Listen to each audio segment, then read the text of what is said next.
Can y'all see me? Type in the word BWO if you can see me and hear me. Let me see. Hey, y'all see what I got on? My wife made me this. Blacktastic. There it is. So y'all already know how I'm feeling. I'm feeling blacktastic. Let me know if y'all can hear me and see me now. I'm feeling blacktastic. So listen, man, let me just say this before we get started. I appreciate y'all. Hold on 1 second. I tried to pause. I done turned my light off.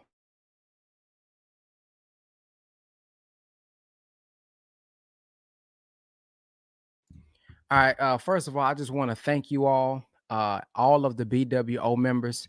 Even if you're not a BWO member, I thank you for tuning in tonight. We only got like 135 people in here, so I don't know if y'all want to go to the Discord group and let them know that we live. This is an open class, so you guys can send this out to anybody, send it out to whomever. uh Throw it in the Discord, throw it whatever. Let's get some more people in. But I just want to first open up and say I appreciate y'all for giving us your time, your energy, all of that, because it's honestly a blessing to have. Although we are, you know, blessing the community and giving value and things of that nature, I like to always say, without you guys it wouldn't be no us. Yes, I'm a brother who almost got 300,000 on Instagram. I got 1 million on Facebook. I got over 500,000,000 views. But what I always try to explain to the people is, and just us as a people, hey man, we wouldn't be getting them views, we wouldn't be getting them shares, we wouldn't be getting the algorithms if it wasn't for y'all tapping in and sharing it and commenting and believing in us. So I thank you. I know y'all thank us all the time, but I just want to open up and say that we appreciate y'all for believing in us, because everybody don't get up in the morning and could say something on video and reach 1,000 people, reach 10,000 people, reach 100,000 people, reach 1 million people. Some people are literally doing whatever they can to get attention. Some people are literally, I mean, they doing the most craziest thing on Instagram just to get attention. So for me to be in a position to get up in the morning and tell and teach on what God, I believe, has inspired me to do, a positive message. I ain't got to get up and do nothing negative. I ain't got to do nothing and go knock somebody out to get on World Star or something like that. I can get up and just speak my mind and have people that's engaged, people that's learning, people that's tuned in, people that's watching. So I thank y'all, man, for uh tapping in with us and believing with us, believing in us, because truly my mission is to give life to the dead.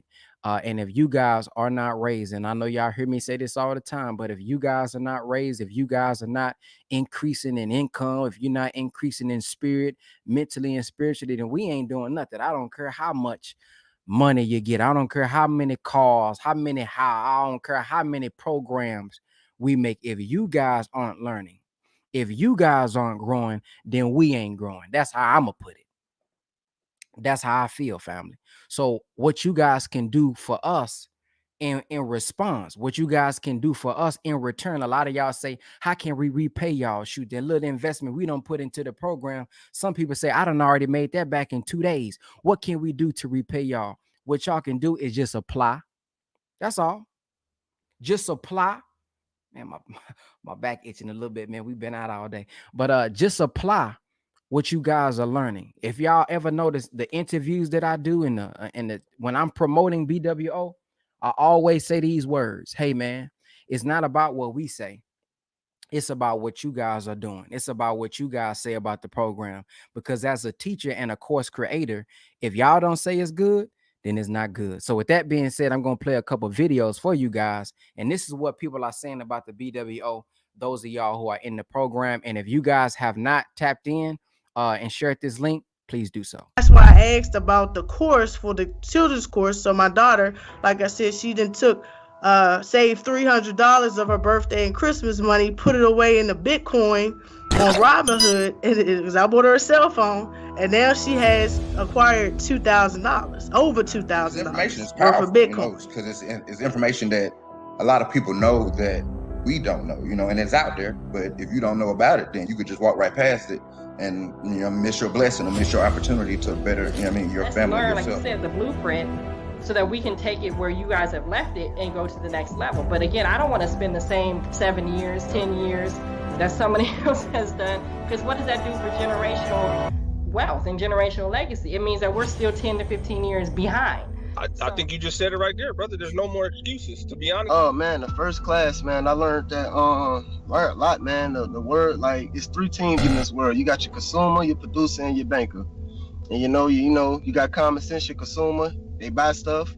Producer, they sell stuff. But the banker, they land and control everything. So the buying and selling don't really mean nothing if somebody controlling the whole game. Actually using our own money, there's absolutely no excuse, and there's no reason to not take this seriously and to go jump head first. Moment, prior military, and I'm a member of the BWO.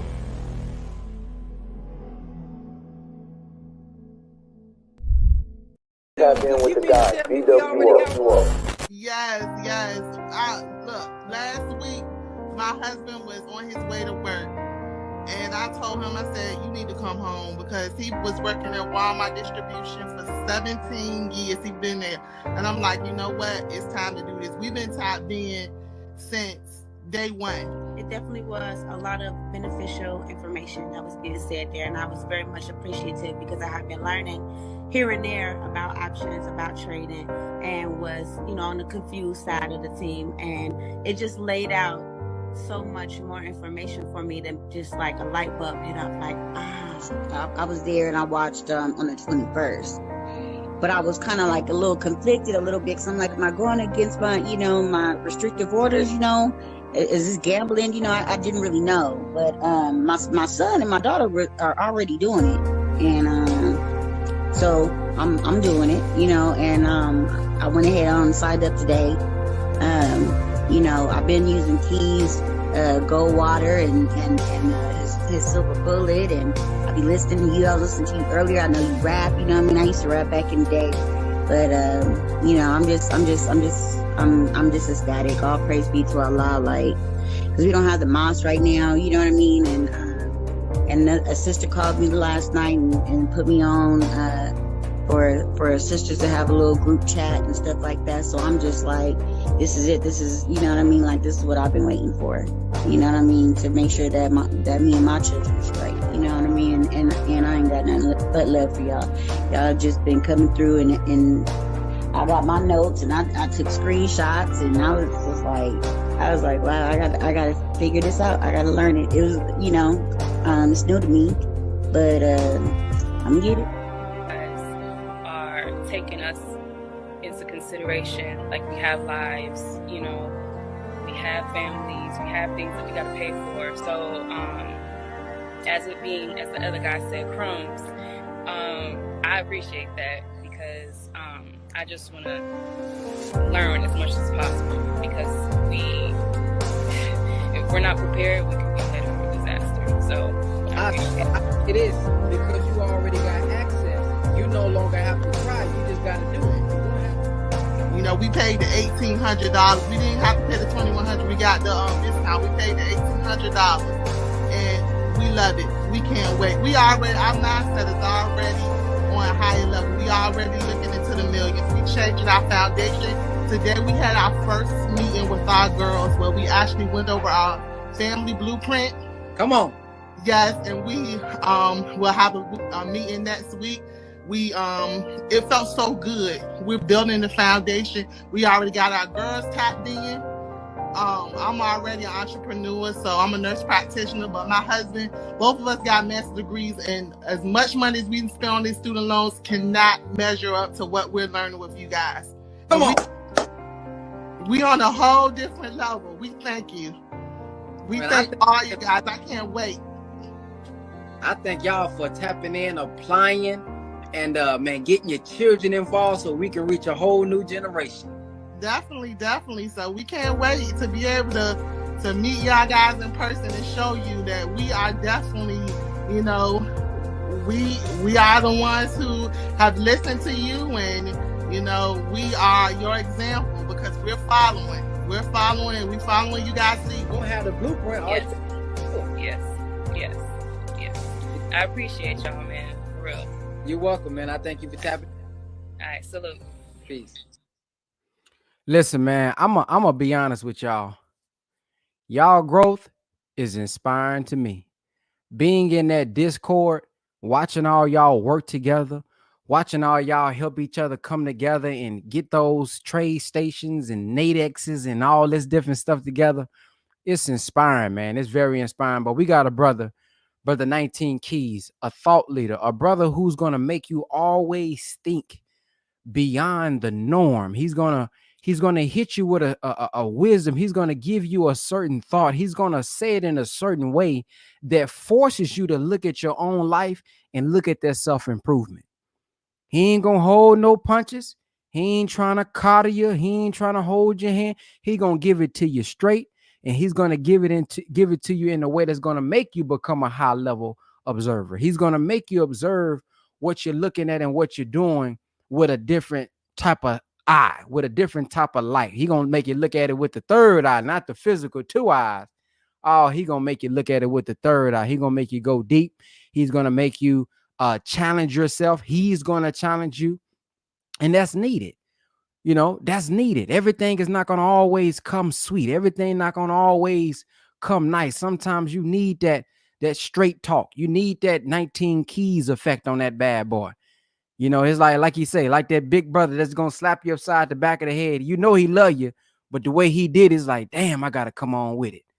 So, man, he's going to be talking about, as y'all obviously can see on the title, he's always going to be talking about a high level conversation, high level observations. But tonight, we're going to be talking about the plan for 2053, 80% mindset, 20% skill set. And we know, as a man thinketh in his heart, so is he. Be ye transformed by the renewing of your mind. So what he's going to be talking about today, and of course, y'all always hear him talk about it on his Instagram, is about the mindset that we need to have. But before, I haven't seen him come on yet on the screen. So I do see brother Chris Cole in the back, and I know we got a lot of new people. So brother Chris, if you want to come on and introduce yourself and let them know who you are and what you'll be bringing to BWO before 19 Keys come to the stage. Bro, am I on? Yes, sir. Oh, okay. Yep. Appreciate you. I'm out here walking around in search for some food right now, but yeah, everybody, I'm Chris Cole. For those of you who don't know, president of BWO, and my contribution is how to build Black wealth and to be unapologetically wealthy. And what I mean by being unapologetically wealthy is having the freedom to do the things that you want to do, how you want to do them, spending your time the way that you want to spend your time, and changing and propelling your family's financial trajectory in a way that's going to benefit your kids, your grandkids, and your great grandkids. And understanding that it's a mindset, and it's a way of life. It's not a get rich quick scheme. It's not a hit a lick type of situation. It's going to require the best version of you. It's going to require you being committed to the process with no emotional attachment to the outcome of it. And that's my contribution. That's what I'm here for. And I look forward to building with each and every one of you all who decide to tap in. Yes, sir. Appreciate it. Somebody said, what he bringing? He done brought the sauce already. Absolutely, he done brought y'all the sauce. But it's a lot of people that's probably in tonight for the first time. Let's see. Matter of fact, we ain't gonna guess. Press 3 if this your first time tapping into one of the BWO classes. Press 3 if this is one of your first time finally tapping into one of the BWO master classes. See that? Look at that. See, we got some people. We got some people in here. We got some. Hey, man, I made this shirt back in the day. Yeah, I made this shirt back in the day, man. I make videos. See, we got a lot of people in here that's new. So God willing, man, they'll be able to come on. Now, before we bring Brother 19 Keys on, I did want to show y'all how many of y'all have been hearing about the BWO program, and you like, man, I'm hearing the testimonials, but I want to see what's on the back end and see if it's really valuable to see if I want to get in. Press number 4 if that's you. 19 Keys is on his way to the stage. He'll be here shortly. But press 4 if that's you. You just been wanting to know a little bit more if it's actually something valuable. I want to see a little bit of the back end. Press 4 if that's you.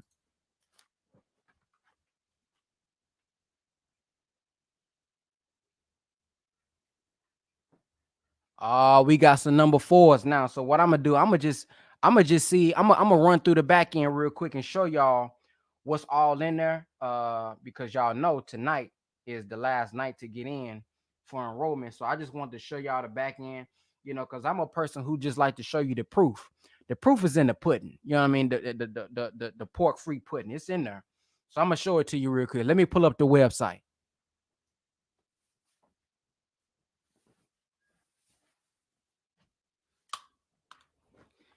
Yeah, let me go on. Let me go and pull up the website. Y'all know, and I'm doing Blacktastic. Hold on, let me pull up the website for you.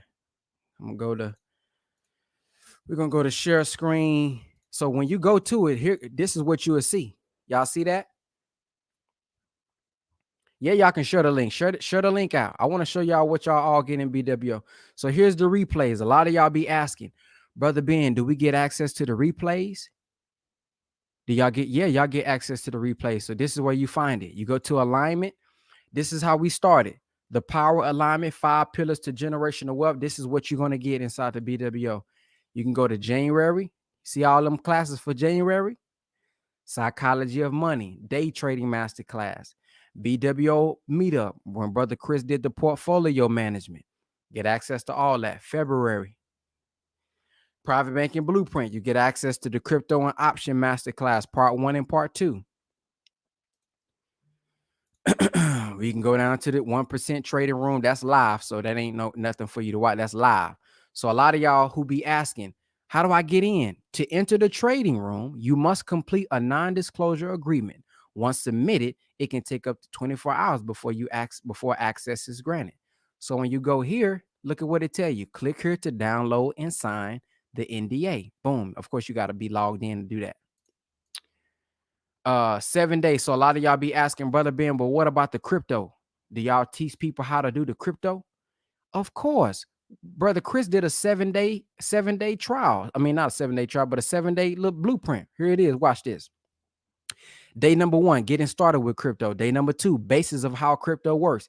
Day number 3, what it means to diversify. Then day number 4, 5, 6, and 7. We got to title those, but he kept breaking it down on the last 7 days as well. And then the 7th day, look at this. He just did Q&A.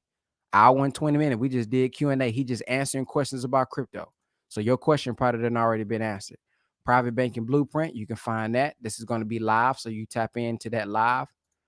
The wealth standard. So all the stuff y'all be asking about with Brother Chris, when he's asking questions and some of y'all are confused and y'all see a lot of people in the comment section that's actually answering him like they get it, that's because they probably already been in the wealth standard, or they probably done already been inside of the class and done did it. And if you got any questions, listen to the comments now. bwohelp.com. I done already trained them.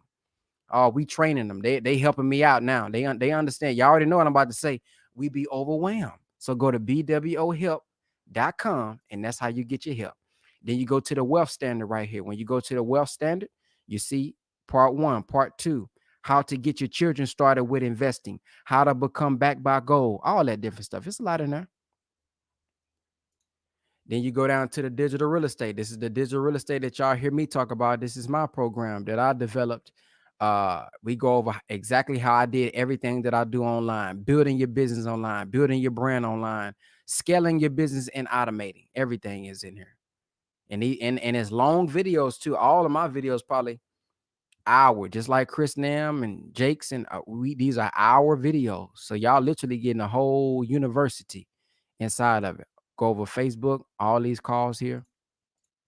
So I just wanted to show y'all the back end, and we got our 100K month blueprint. Now, this 100K month blueprint is literally what was done to start making $100,000 a month. It is the exact blueprint that we used. So when you go right here and you click this, you'll see it. We went over every step of it: product testing, scaling to 6 figures, creating an unlimited pool of clients, customer retention, everything. So I just wanted to give y'all that back end founder to show y'all what's actually inside. Why, Brother Ben? Why do you always do that? Because there's so many people online that'll tell y'all they got a valuable program, they got a valuable platform, and it don't always be valuable. They got a valuable platform. They got a valuable whatever the case may be, and it only be a couple classes, only be a couple programs. So I want to show y'all how we're actually over delivering inside of the actual class. So with that being said, Brother 19 Keys is in the house. I see he got them kilos on. He got them kilos on. He don't put the glasses on. So y'all get ready for the brother man. Y'all welcome the brother man. Get your pen and your paper out because y'all know he always gonna drop some Jews. Here we go.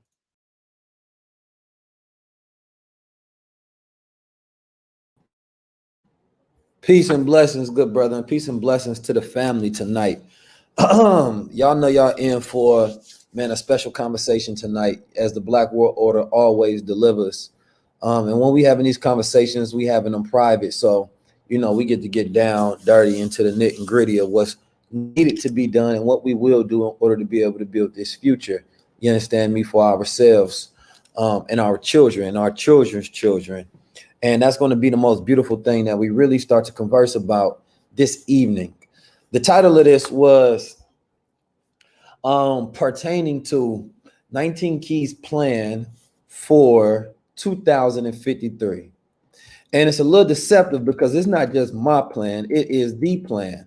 And when I say the plan, why am I attacking this number 2053? Listen, we at war with misinformation. Understand me? They told us that by 2053, we'll have 0% wealth. 0%. Now, I want to ask y'all, how many people believe that? How many people believe that we'll have 0% wealth by 2053? Because we're about to get into exactly how we go plan to attack that. Now, it's not enough to be able to look at some of these particular things and they give us this information, they feed us this information, and then we believe it and we accept it to be true. And because we accept it to be true, the science is that they utilize our own mind to produce that particular reality. See, what you feed a man's mind, it makes him produce outward. You understand me? What you put into the womb of a man's mind, he starts to produce that reality. So by telling Black people in 2053, you're going to have 0% wealth, we start to believe it. God damn, we ain't gonna have no wealth. We ain't gonna have nothing. You telling me I thought we was doing so? I thought we was making money and making progress. Now listen, here's the beauty of this, because some people say, well, it's the truth. See, that's your truth for your family line if that's the information that you carry on in your DNA. But see, for my family line and for many people that's tapped into the Black World Order, that's not our truth. So for those who believe it, you have to understand that human beings are driven by what they feel. What is the science of feelings? And we're gonna get dangerous tonight, and we're gonna get into some conversations that I want y'all to really pay attention to. But what is the science of feeling? What is a feeling? But see, I don't always get the opportunity to go a little deeper. But if y'all allow me to go a little deeper tonight, I will. And we also go dive into this statistical report of 2053 and how we can actually sidetrack that and how we can create a whole new narrative and a whole new reality. See, when you feel something, that's what they consider to be an emotion. And they can measure the electricity of your brain waves by putting electric poles on each side of it. So if you think one thought, then they can see what that is. If you feel something, then it creates a spike. So emotions can be measured based on electricity. So when you feel something, you have a spike of electricity. Emotions are electrical energy moving upward and downward. Every single thing in our reality has to be produced utilizing energy because all is energy. So when you have a vision in your mind, what is it? It's just an electrical signal, a vibrational frequency. So if I put a picture in your head and that's an electrical signal, guess what? Now you're driven, you feeling and you producing that reality in your head. So it say, I can show you some food. Now you hungry. Now you feel hungry. Now you must go find food because you want to produce the idea that's in your head. Everything is produced twice, once in the mind and second in the reality. You ever had a feeling something was going to go wrong, that it was going to be a bad day, and it was? Why is that? Did it have to be? Or is it because you chose that reality? See, it's a dangerous thing why some people live an amazing life and other people live a terrible life. You wake up in the morning, you stub your toe on the bed. Next thing you know, the rest of your day is terrible. It didn't have to be, but you chose that frequency because that was the mood you were in. What is a mood? A mood is one long reaction to an emotion. So you felt an emotion and you consistently reacted to it throughout the day, producing what you consider to be a bad day, but a bad day is just a bad reaction to the things that happen within that time frame of that day. So in Black America, we said we having a bad time here because we haven't changed our reaction to what has been happening during these times. We haven't changed the reaction just yet. But see, this generation is starting to react differently. This generation is starting to react differently. So we are in a better mood. If generations before could see how we act in their hashtag mood, 2021 generation, I like how they moving. I like how that BWO get into that wealth mood. You know what I'm talking about? Every time they see something terrible, they see an opportunity to create something magnificent. Mood. See, trauma is produced in the mind and lived in the body. And it's stored in electrical pockets suppressed in the body. So a person is in a bad mood. They say, number one, they say, Keys, how is you always in a good mood? It ain't just because I think positive thoughts, it's because I eat positive food. So when it goes into the gut, it helps produce a good mood. You want to be a positive thinking person, but you eat negative foods. See, when we talk about assets, and we go get deep into assets, don't worry. We go get deep into the statistics. But when I said 80% mindset, it is. Because positivity is a muscle. You can be the strongest thinking person on the planet. But see, we only work, we want to be physically strong. We go to the gym for the muscle, but don't go to the gym for the mind.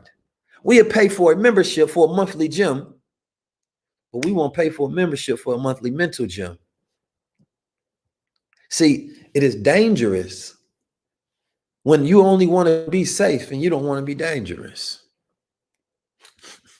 Let me take my glasses off.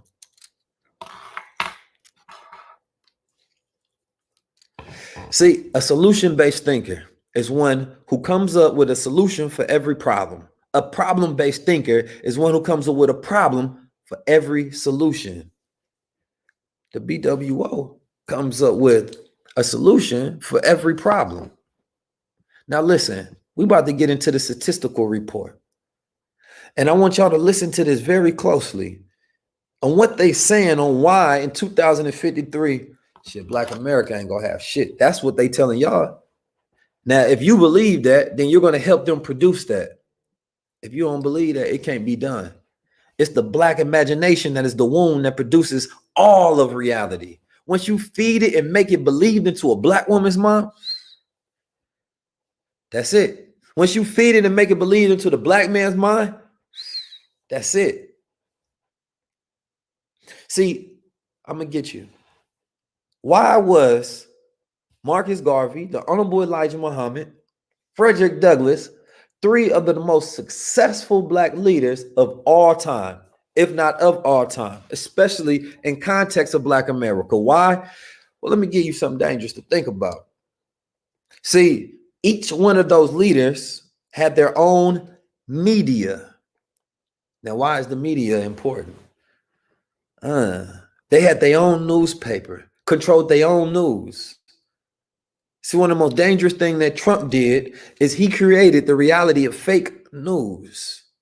So now you cannot believe what you've seen, which means now you cannot be controlled by what you've seen. See, he destroyed the mental manipulation that they had over the people through mass media. Because they can control the story that was in your head, producing your reality and how you was viewing reality, because you didn't have enough time to think for yourself. And while you're viewing content, it is thinking for you, making the decisions for you. Because who has time to think when you're always in a rat race of life?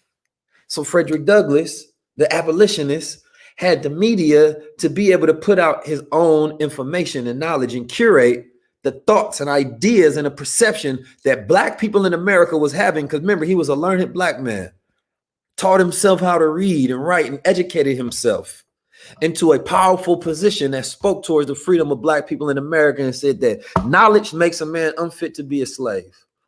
He didn't say money makes a man unfit to be a slave. He said knowledge. He didn't say cars make a man unfit to be a slave. He said knowledge. He didn't say women make a man unfit to be a slave. He said knowledge. He didn't say the white man giving us freedom makes a man unfit to be a slave. He said knowledge. He ain't say the new little Gucci, Fendi. He ain't say the weed gonna make you. He ain't say the liquor. He ain't say none of that shit. He said knowledge makes a man unfit to be a slave. Why did he say that? Well, is that true? You're talking about a man who was a slave. And he said, knowledge makes a man unfit. You talking about a man who was a slave. And he said, knowledge. I'm talking about a physical slave. I'm not talking about the slavery y'all talking about. You might be a slave to your job place, a slave to your bills, a slave to your emotions. Why? Because they own you. We're going to get deep into that. And then we're going to get into some of these assets. But we're going to get this stream of knowledge first before we get there, because it's 80% mindset and it's 20% skill set. Remember that. So knowledge makes a man unfit to be a slave. Well, what the hell is knowledge? Can you see knowledge? Can you touch knowledge? Can you hold knowledge? Nah. But you can feel knowledge. You can hear knowledge. You can feel knowledge. Think about that. If you didn't speak the same language as 19 Keys, you could not understand me, but you could probably feel me. But once you have the ability to interpret the signals, the sound signals that I'm sending, that's all I'm doing. I'm utilizing my voice to vibrate sound and what we consider to be information. Break that down, information. See, the data has to come information. It has to be in the right order for it to make mathematical sense. You download that, then you get a vibratory feeling, and it changes electrical signals and patterns in your head. And now you feel like, that's knowledge. That was deep. What's that feeling that you're getting? Now imagine a slave who is ignorant. Ignorant. Ignorant. You ignore. They say ignorance is bliss. No, ignorance is ignorance. You know what I'm saying? Ignorance is just ignorance. Because knowledge is bliss. When you know, you have power and control. Because the moment you become conscious of a thing, you have awareness of it. And the awareness gives you the ability to now utilize it, control it. See, you got some people that's depressed in here tonight and they don't know why. And now they are a slave to their depression. You have some people stressed and have anxiety. They don't know why. They need to be what? Diagnosed. They need a diagnosis. Diagnosis. Think about that for a second. When you don't know, you are a slave. So ignorance is slavery. It's not bliss. Ignorance is slavery. What is gnosis? Gnosis is the feminine Greek noun, which means knowledge or awareness. So we gotta get a little deeper today, people. We gotta be a little deeper today, people. Gnosis, Gnosis. It's the Greek noun, feminine noun, for knowledge or awareness. So when you get a diagnosis, now you have awareness. Now you know what made you sick. Well, then after the doctor identifies what makes you sick, the problem that's wrong with you, now he can start to put you on medication. Then he starts to give you the information to let you know exactly what you need to do to cure yourself. Because here you've been sick the whole time. You've been ill, didn't even know. Terminally sick, depression, suicidal thoughts. You've been trying to figure out your financial woes the whole time, and you've been a slave to it. You need a diagnosis. You need awareness and knowledge of your issues and problems. Because guess what? Now that you have awareness, you have the ability to change. When the doctors say, oh, hey, you got cancer, but guess what? It's not all that bad. We call it early detection. This is what it is. They say in 2053, Black people will have 0% wealth. Poverty is an illness. So this is early detection from pre-existing conditions. But guess what? It ain't that bad. Ain't that bad, a little early detection. I'm glad we caught it now. I'm glad we caught it now. See, some of y'all young enough to be. I'm glad we caught it now. I could have been like the OGs, 70, 80, 60, just now getting started. Nothing wrong with it, because the now is always the youngest. That you will always be the youngest you are right now. You will always be the youngest you are right now today. So this early detection, ain't no wrong with that. Knowledge is bliss. Don't let the ignorant tell you ignorance is bliss. How would they know if they don't have awareness? How would they know if they never been diagnosed? If you ignorant of the disease that's within your body and you about to die next week, oh, ignorance is bliss. No, fool. If you knew better, you would have did better. So this your early detection, but I see the symptoms, because the ignorance is the symptom. The spending habits is a symptom. Your lack of discipline is a symptom. The average person spends $74 per night when they go out to the club.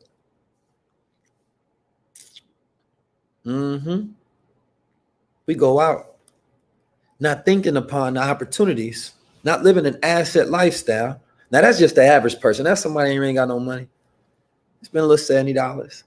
You got to, some of you little ballers in here, I'm talking about, you go to the club, you spending the drink money, you might get a table and a bottle. Oh, you got to impress. And you ain't, see, listen, I ain't here to disqualify your lifestyle. I'm here to make you think about what you can and cannot invest into until you have dealt with the diagnosis of your ignorance and the disease of your poverty, which is the relationship to your excuses that you communicate on a daily basis as you ignore the solutions. We go get into it. Now, listen, what's the problem? Let's look at the disease. It says, earning a middle-class income does not guarantee a middle-class economic security. Earning a middle-class income does not guarantee middle-class economic security. Qualify that for Black people in America, which means that you can make middle-class money, but still don't have middle-class security. How is that?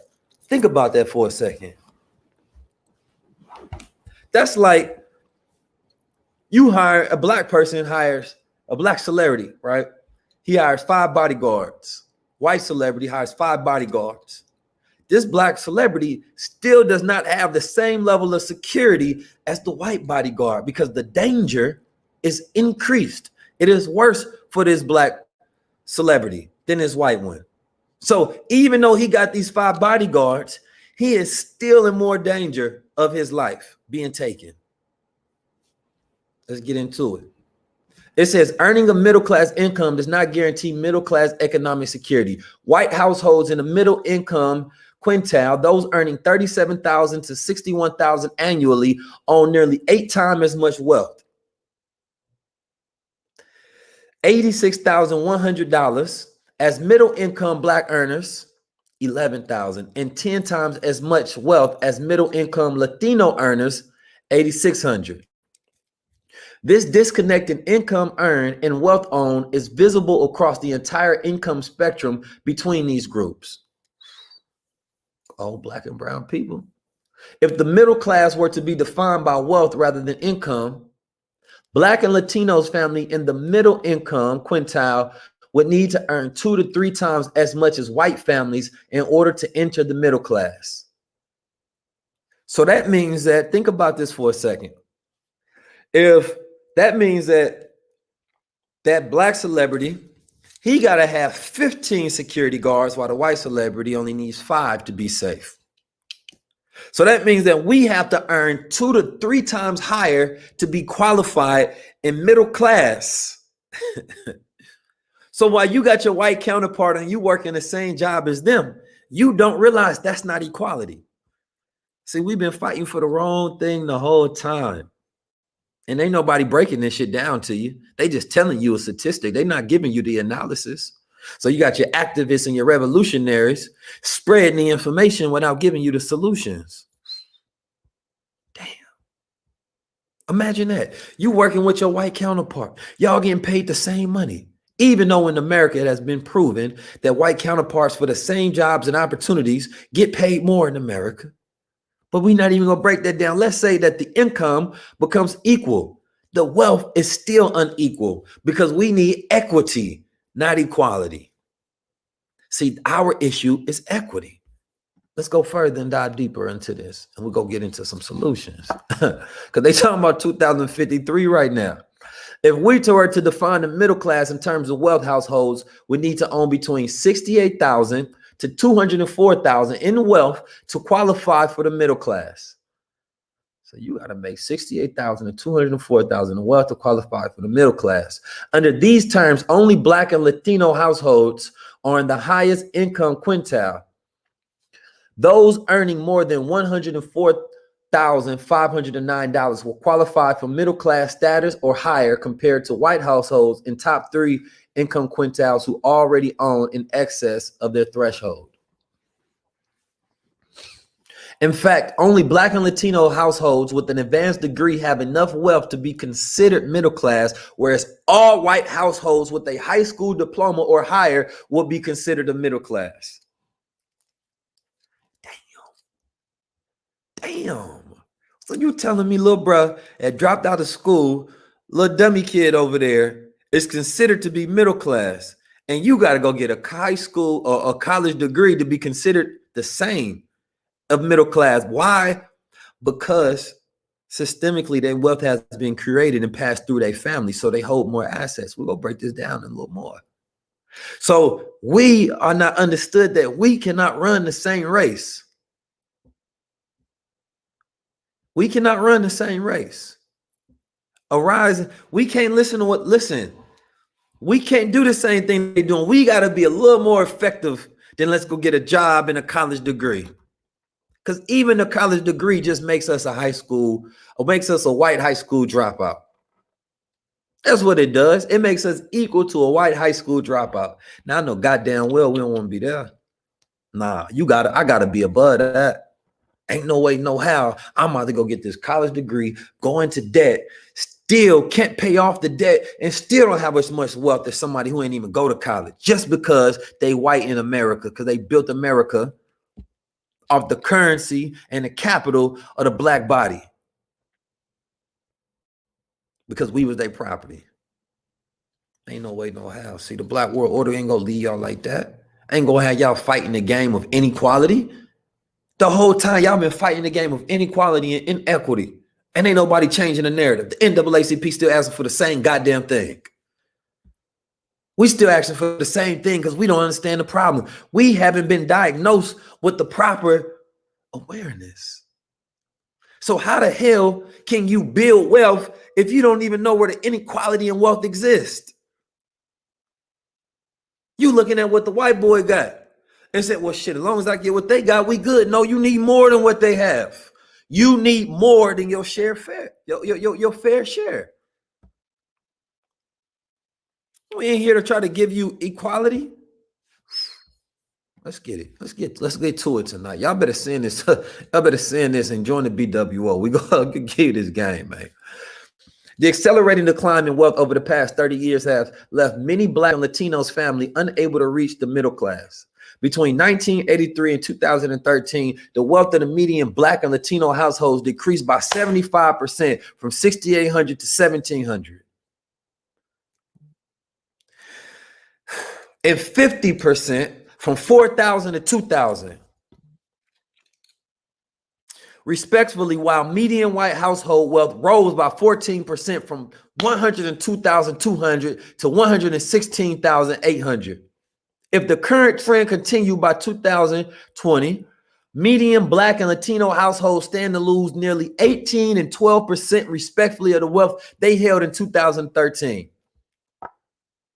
In that same time frame, median wealth household are projected to white median wealth households are projected to own 86 and 68 more times wealth than Black and Latino households respectively.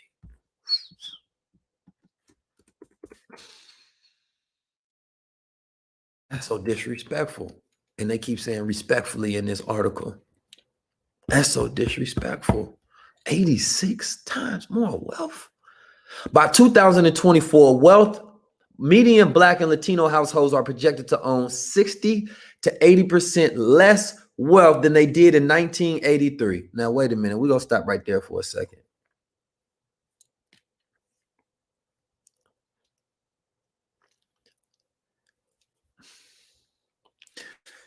In 2020, because this was written before 2020, the study was done.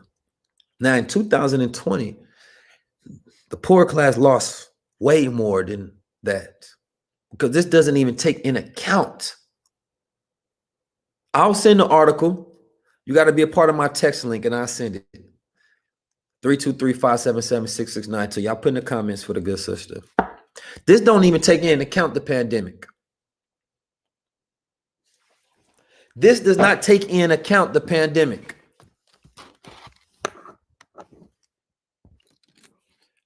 This don't take into account the pandemic. That means that if we put in account the pandemic, that's about 168,000. I mean, you talking about us losing even twice as much more than what we would have lost at first. So you talking about Black wealth owning 120 to 160% less, because the rich have already recouped what they lost during the pandemic, and it's going to take the poor class at least a decade to try to recoup their losses. So we keep getting pushed back. So y'all don't understand why this Black world order is so important, why the wealth standard was given at the time that it was given. It was given to be the Neo in the Matrix, to have a mass disruption. That's what it was for. See, we keep looking at the Messiah as a person when the Messiah is the knowledge that delivers you from the ignorance, the knowledge that delivers you from the dis-ease of poverty. Why is poverty a dis-ease? Because it restricts us from producing heaven. It restricts us from living a full life. You can't move when you want to. You can't speak how you want to. You are restricted in the way you can be as a man and a woman. See, you think that you getting along with white folks is something you do because, oh, you're just a nice person. No, you do it because you got to. You do it because you don't feel like you have any other choice and your opportunities increase. The greater proximity you have as a considered minority to the majority. That if you go along to get along, maybe they will treat you as equal when it is not equality we fighting for. You need to be treated superior. When I say superior, what am I talking about exactly? They say, oh, Keys, you stirring the pot right now. When I say superior, that means I need you to get paid more. I need you to be able to be more effective and produce more. I need you to be respected in a country that you goddamn built and get paid for. See, only inequality can produce equality. What does that mean? It means that if black people in America were intentionally paid more than their white counterparts, then that will produce equality in America. Oh, but then they a riot. They a protest if black people got paid more intentionally. So like my brother Derek Grace practices nepotism. Hire your family. We teach to build family business. So we can prioritize family and pay them first. All right, we gonna get to it. We gonna get to it. Let's get back into the article. So it says by 2024, the median Black and Latino households are projected to own 60 to 80% less wealth than they did in 1983. Not considering the pandemic. By then, the continued rise in racial wealth and inequality between median Black, Latino, and white households is projected to lead white households to own 99 to 75 times more wealth than their Black and Latino counterparts, respectfully. If the racial gap divide is left unaddressed and is exacerbated further over the next 8 years, median Black wealth is on the path to hit zero by 2053. About 10 years, it has been projected that the racial minorities will compromise the majority of the nation's population.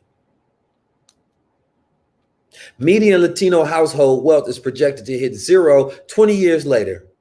So the wealth of the Latino, the brown community, in 2073, they saying y'all gonna have zero. Okay. How come the statistic is not put out there that the Latino community is gonna have no wealth by 2073? The trigger is black people because the trickle effect is black people. We the narrative. Black household wealth is on the path to hit zero by 2053. Latino 2073. In sharp contrast, median white household wealth will climb to 137,000 by 2053 and 147,000 by 2073. So they money just keep going up. They ain't getting no smarter. They ain't getting more skilled. What is it? What do white folks got we ain't got? Listen to this. White high school dropouts own more wealth than Black and Latino college dropouts. Furthermore, single-parent white households own more wealth than two-parent Black households. Wealth is the buffer families need when faced with unexpected economic shocks like the loss of a job or a broken down car or what's happening in goddamn Houston with the power out. Wealth is also the capital available to families to take advantage of economic opportunities like buying a home, saving, education, investing in the stock market, crypto, NFTs, we're going to get into it, gold, buying land, purchasing real estate when the market crashes. Okay.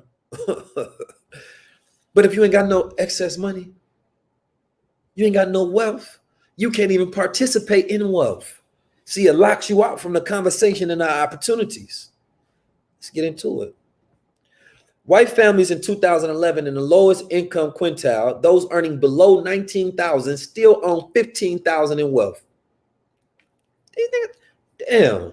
By comparison, African Americans, Black people, indigenous, original, you understand me, powerful guys on the planet Earth, we're going to change that African American talk, own annually just $100 in wealth.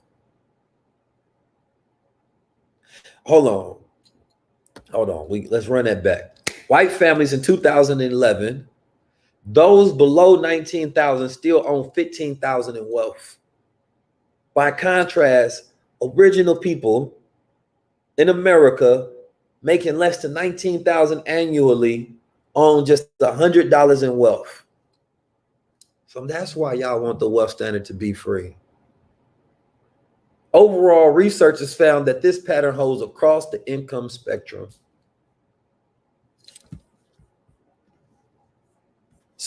So this is why some of y'all don't have $100 to your name. Some of y'all ain't got $250 to build wealth and taking the opportunities of education and investment. This is why we created a payment plan, because when you look at the statistics, the average black person making $19,000 or less don't have $100 to participate in the opportunities that exist in 2021. So we had to make a payment plan for Black America on a $250 monthly payment. When you get in, you're going to start making money. Think about that. But see, the BWO specifies and tailors our program because we study our people, so we know what's necessary for our people to build wealth. See, if you ain't studied Black America wealth issue and you haven't come with a diagnosis, then how the hell can you come with the solutions? Oh no, so we get a little deeper over here. The Black World Order gets a little deep over here. Oh, who knew we diagnosed that further? Who knew we goes that deep? See, when we say we make it 40 for everybody, we say even that $100 in wealth you got can be utilized to build over here, because we cannot do what everybody else does.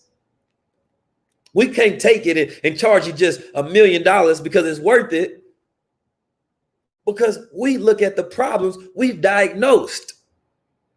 See, a doctor is one who heals his people. A nigga is one who kills his people and overbills his people.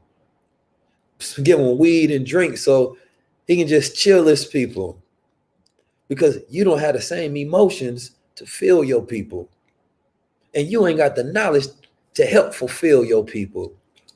See, I'm militant. I can give you the game and drill my people. You know what I'm talking about? Well, listen, we gonna get to it. Yeah, I hit some gold water today. I hit my Crown's oil today. I ain't coming playing with y'all. I can't wait to get into this. I ain't even got into my mind mastery God level wealth class. Well, I'm teaching and at BWO. I ain't even got into I've been waiting to unleash. I've been waiting to let go. I'm waiting to get in there. You know what I'm talking about? We in there 2021. I ain't here to play with you. God damn it. We got too many problems to be playing. They say, Keys, how come y'all be talking about money so much? Because it's a war going outside, and you can't go to war without money. It's a psychological war going outside, a spiritual war going on outside. And I could shed a tear thinking about my people right now. I sometimes talk and I be having to fight back because I'm not connected to our people and how you feel and the emotions of our people. But that's why I be so serious. I have a good time. We like to teach. We like to live and explore, but we understand the reality and the conditions of our people more than anybody else, because that same diagnosis that I'm telling you for Black America's poverty, I've been diagnosed with the same thing. So I had to explore the remedies and the solutions to get me out of that, because I see my brothers and my sisters and uncles and cousins and mothers and fathers and extended family with that same diagnosis, hurt, diseased. Their bank account is acidic. So how do we alkaline the financial? How do we alkaline your wealth and your assets? Let's go move further. What is an asset? An asset is when you have a greater amount of, or what is wealth rather? Wealth is when you have a greater amount of assets than you have liabilities. See, liabilities is the mucus of disease, of poverty. Liabilities are the mucus of poverty. That's what facilitated, that's what created. You're not going to find poverty without liabilities. The same way you're not going to find disease without inflammation and mucus. So liabilities are the mucus of poverty. When you go and you feed yourself some food that produces mucus, causing inflammation, which causing you to get sick, and your body is impoverished, and you no longer in a balanced or an abundant state, and now you hurt and you can't move, And now you need to have awareness so that you can get back better. Because the whole time you've been spending your money on disease. You've been spending your money and funding your sickness. You've been funding your sickness. You went out and ate good, you thought. You really went out and ate bad. The food tricked you and made you think it was good. You went out to the club and had a good time. Nope. You really went out to the club and had a bad time because you escaped the reality and didn't realize what you were producing. The next day, you're like, damn, I spent too much money. Damn, I smoked all my opportunities away. Damn, I drank all my investment income. Damn, I bought the clothes that look good, but shit, I can't buy the BWO now. That's the mucus. And now you look around it and you in poverty. You can't travel how you want to. You can't move how you want to. The whole time you've been buying poverty. Wealth is bought. Poverty is bought. The time you spent on wasteful conversations, the time you spent talking with people about nothing, you were spending time building your poverty. The same time we go to the restaurant, you go eat the food that later on causes the sickness and the disease that destroys and compromises the immune system. You bought the disease. Enjoy the sickness. You bought it. You paid for it. You lived it. That's your lifestyle. So Black America, now that you have gotten your diagnosis, now that you're starting to understand your issues, your problems, what are you going to do about it? I'm here to give you your remedies. How many of y'all want the remedies? They say the average Black man makes $42,000 per year. They say the average Black woman makes $36 per year. How many of us want to be average? Because if you base on those statistics, we still only got a couple $100 in wealth. Somebody said they went broke joining the BWO. No, you did not. You went wealthy joining the BWO. See, if I take my last dollar and I buy gold, what did I do? Did I go broke buying gold? Or did I just take my money and I put it in a stronger form of currency? I took what they call paper money, fiat currency, which is not backed by nothing. And I bought gold. So how can I go broke? Because broke is when something doesn't work.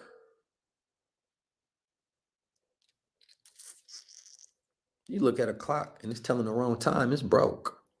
But when that clock is telling the right time, oh, it's working. Time is the measurement of motion. You run out of moves.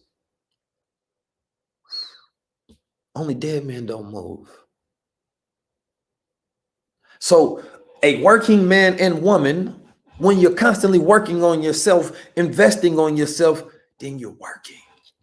You're not broke. The opposite of broke is working. See, that's the problem. We haven't realized that you can never go broke investing in yourself because you're constantly working. You have made yourself way more valuable. What is the value of $250? What is the value of $100? See, our connection with money is so dangerous, and we're going to talk about this before we get into the assets. You see this white man?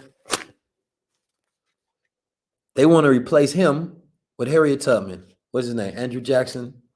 They want to replace him with Harriet Tubman. Harriet Tubman, I don't think would agree with that. Harriet Tubman fought against Black people being used as currency, fought against Black people being used as property and capital and currency. In a capitalist society where she watched Black people being traded as currency because we were what? We were capital stock, human stock. And now in 2021, they want to put her on a piece of paper. that represents that same exact system that she fought against. This capital stock system. But see, money, they've printed, what they say, 40%, I think, maybe higher, of all the money ever printed in history was printed last year. They've been printing so much money, it's not worth anything. So what we teach you, how to put your money in things that's worth something.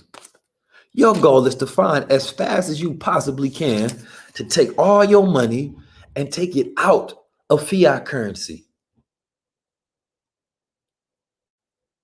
This is fiat currency.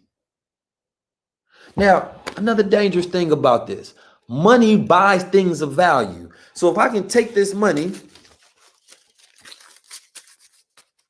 and I can exchange it for something of value. Hold on, let me take this off. We talking assets now.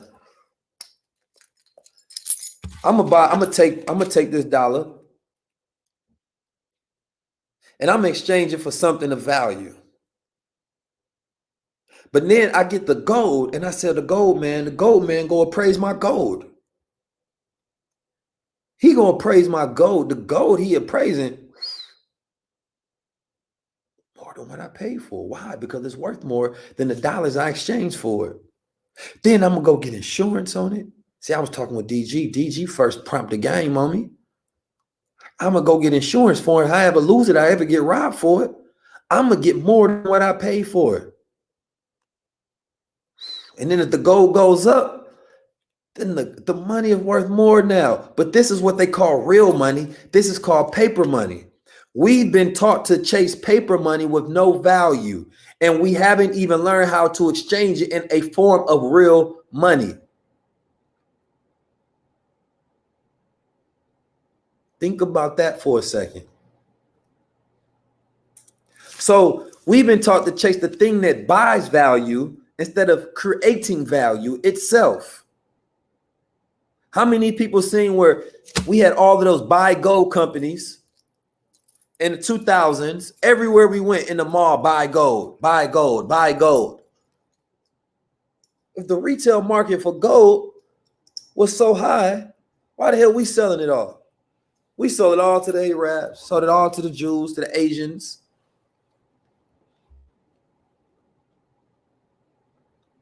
We sold all, Black America sold all of the assets. We were selling off wealth for paper money. The money going down, the gold going up, and we selling it for something that's losing value.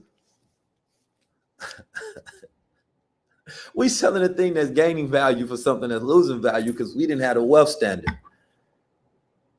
But see, in the Asian community, they understand gold is a storehouse of value. So they put it in gold just as a security. Black America, Black America, Black America, what will we be? Let's get into it. So what are some of the greatest places to put your money right now? Gold, land, crypto, stocks, business, life insurance. Then you're going to need you a trust. Oh, man. Yeah, we teach all that. Let's get into it. Let's get in. Listen, if you would have just put your money in crypto this month, at the beginning of the month, you would have got a 56% return on your investment as of today. And you could have sold out. You could have just sold it. You ain't got to stay in crypto. You could have just sold it. You could have said, I'm not an HOD. I don't want to hold for life. Right now, cryptocurrency for the month is up 58%. In the last 3 months, it's up 199%.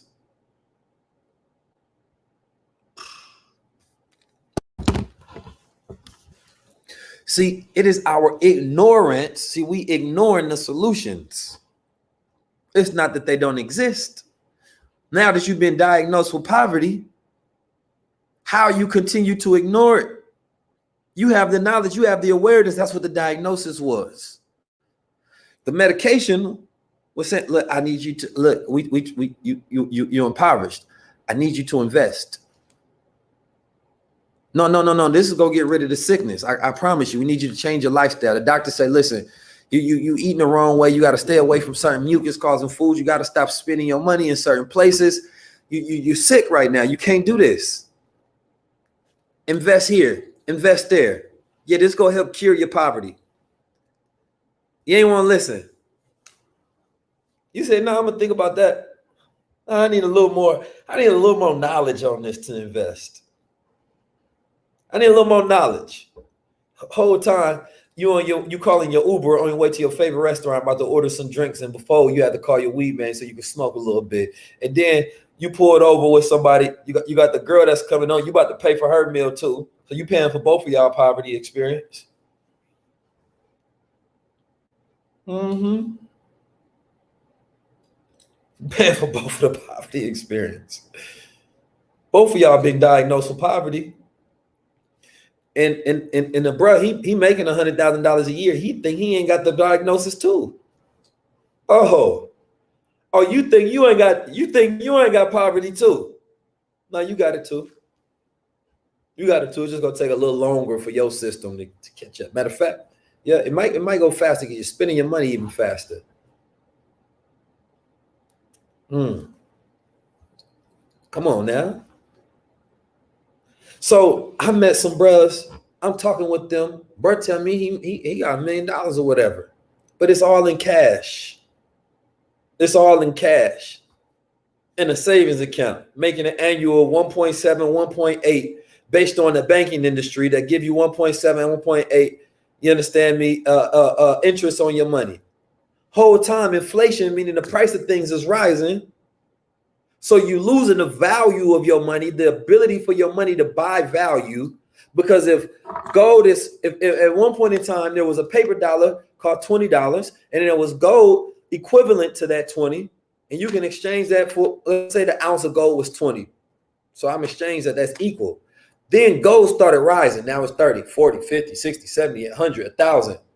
The dollar decreasing. So now you can buy less gold because this asset is rising and this asset is falling.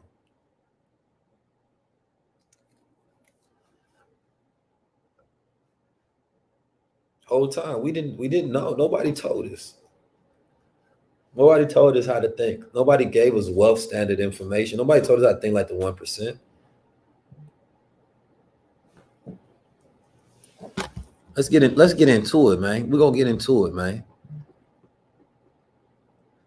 I broke down mobilization, automation, digitization, the New America class, man. I gave y'all a breakdown on the cryptos and things of that nature. Earn Your Leisure podcast, best financial podcast in the world, about to be #1 globally. They were sitting down with a conversation with Mark Cuban.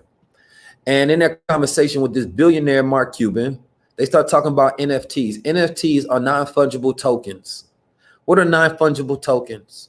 They're basically, and you're going to have to do some studying on this because I'm not going to be able to give you a full and complete breakdown. But I'm talking with Earn Your Leisure in Miami, and I'm breaking down and explaining to them this opportunity into a $1 trillion industry. See, what I recognize is industries that if Black people get in, that will be our opportunities to build wealth. I said, okay, well, listen, if we come over and take over this industry, then we can win. $1 trillion industry coming up. Non-fungible tokens. So basically what that is it allows you to have a digital asset that you can sell. A digital asset. What's digital asset? Mark Cuban got on there because I had told them they hadn't heard about it until I told them. And then they told Mark Cuban that they heard it from me, which I respect. That's why I love Earn Your Leisure. That's how you do it, right? I love them brothers. So they gave a breakdown. And with these NFTs, and I'm going to give y'all a real quick breakdown of these. And I want y'all to study because right now, when you have an industry where it has not been taken over, if you get in it early as an early adopter, some of you all can become millionaires and billionaires by getting into this. It's beautiful. It's beautiful. All right, let's pull it up. I love Black America. I love y'all because I know what we going to do with this. I know how we going to derail this 2053. See, 2053 is speaking on the fact that we hold no assets. But now we have the ability to hold digital assets and physical assets. And there are industries that we can get in because of the new shift in the landscape that happened, especially through 2020 pandemic. It created the greatest opportunity for Black people to build wealth in the last 100 years, since 1921, and they destroyed Black Wall Street. Why is that? Because during 2020, the landscape changed. Everything changed. The industries changed. The education system had failed. Something that is $1 billion industry had failed. Now, then you have the e-learning industry. The e-learning industry is huge. So I said, damn, if Black people jump into the e-learning industry, because in 2019, I did a tour talking about what would you do? We was teaching. I was in Alabama. We was in March, and it was with Brother Ben X. And the brother asked the question. He said, okay, what do we do if it crashes and the dollar goes down to zero? What are you going to do in the crash, Keys? I said, well, listen, I'm going to tell you what I'm going to do. I'm going to pivot, right? Because we start talking about risk aversion, setting up a system and a plan for if things go wrong, what will you do? So risk aversion was, well, shit, if a crash happened, I'm going to teach people how to make money during the crash. How you going to do that? I'm going to teach them how to pivot their platforms, because I know that people are one-track minded and they're stuck in their ways. So they're not going to know how to adapt. So instantly, I'm going to create a program that teaches people how to build wealth during the crash. Why? Because the problem is they don't know how to make money now. Things have crashed. The industries have dried up. So I said, instantly, that's what I'm going to do. And we got to document it. Crash hit. Boom. Platform come out, the wealth standard. We taught Black people how to make money and build wealth during the time of economic devastation. It worked out amazingly perfect. We tried to give Black people $1 million in Bitcoin when it was at $7,000. Damn, think about that. It's at 56,000 now.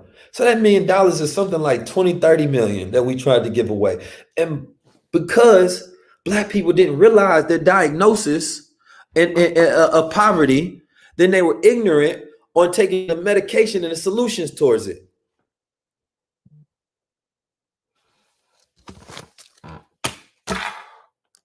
Listen, man, let's get up. Let's get to it. What's an NFT token? It's a digital asset, right? So basically, it's a unique digital asset that can be sold once or resold, and you can actually keep making money for the life of it. So there was a painting that's considered to be a digital asset that was sold for $55,000. Now, this is just a digital painting, not a physical painting, but a person owns the digital asset, meaning that if they wanted to put this digital asset on this platform, and I want y'all to look it up, it's called, let's see, which one is this? Is this one Rio?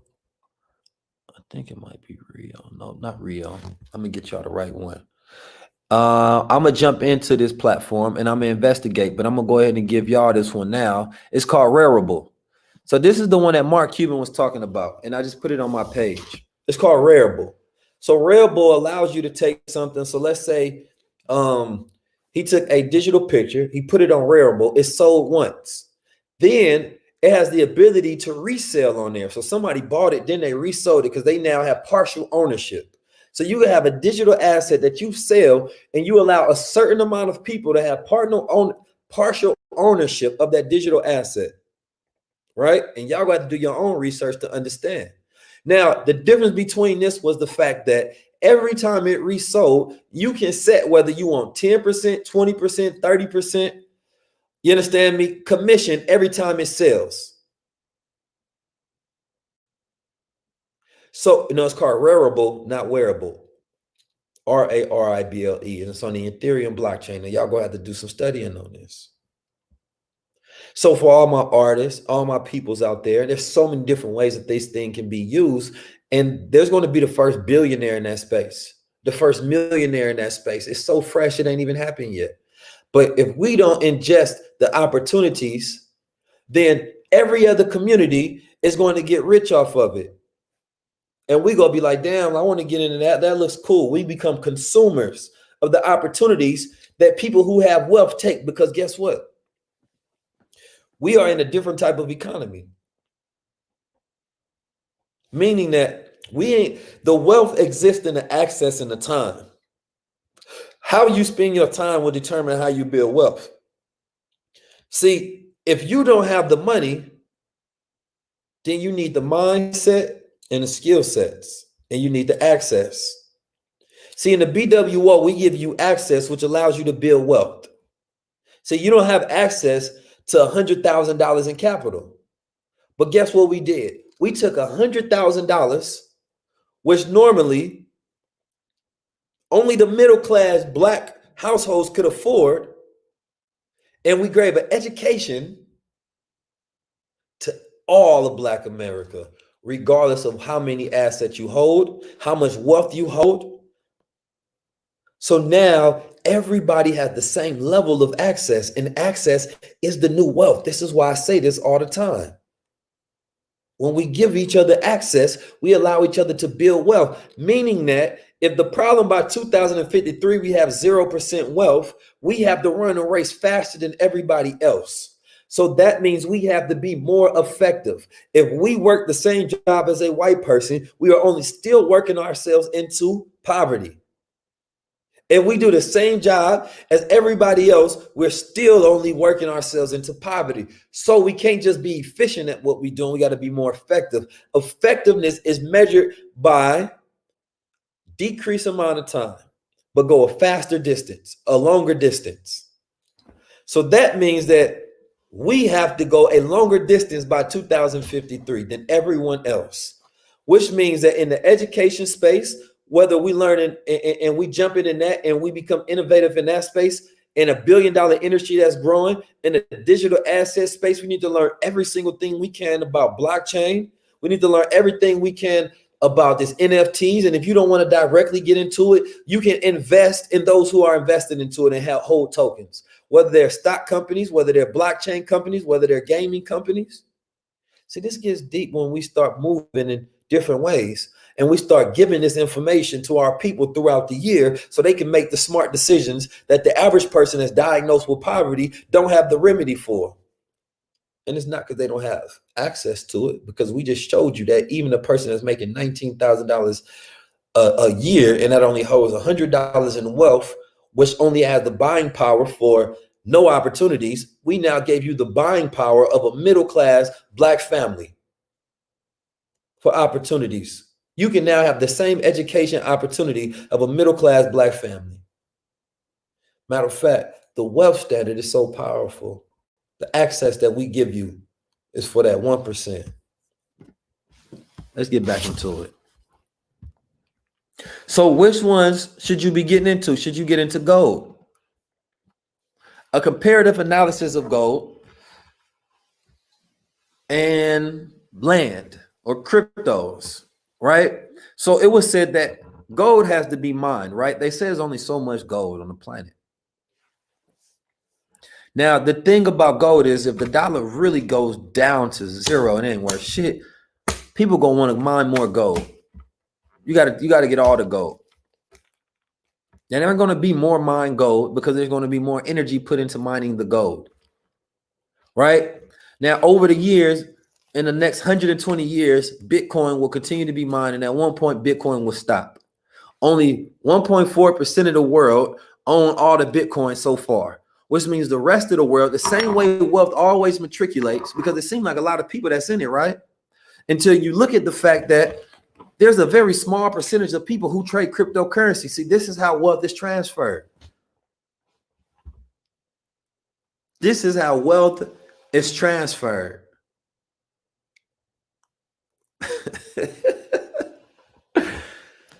This is how wealth is transferred. It's still only 1% mindset. The 1% mindset, I've looked at billionaires, criticized the asset, and at the very same notion said, yeah, but I do own some though. That's the 1% mindset. You can be critical of a thing and still invest in it. They'll be sitting there talking major shit. I don't know about Bitcoin. I don't know if this or that. I don't know about cryptocurrency. And then be like, well, I've been investing since 2012, just in case. Just in case. But see, the poverty-stricken mindset, nah, I'm staying away from that. I don't know about that. My ignorance will stop me. We let our ignorance stop us. We let our emotions and how we feel stop us. None of that over there on that side. The 1% don't do that. I'm going to invest in everything just in case. Why? Because I have a portfolio. A portfolio, you split your portfolio up. You have some in gold, you have some in stocks, you have some in crypto, you got some in land, you might have some in cash, you have some in investments, you have some money saved up. You can't just have everything into one particular class, because if that class fails, then your wealth goes to zero. Knowledge increases your productivity rate, which increases your personal economy, which grows your wealth. The more knowledge you have, the more valuable you become, the more wealthy you are. See, a man that has knowledge will build wealth, not a man that has money, because money without knowledge is still poverty. Money plus wisdom is power. That builds the wealth. The asset is the knowledge, because now you know what to do with it. The asset is the skill set, right? Combine that with the mindset, then you always wealthy. Come on, black people, we'll get to it. So gold, you can invest in gold EFTs. Look up EFTs, look up NFTs. I want y'all to study both of those, right? BWO, we give a breakdown, but I don't have time to give you everything. EFTs and NFTs, right? I want y'all to look at both NFTs and NFTs. I want you to look at the top blockchain stocks.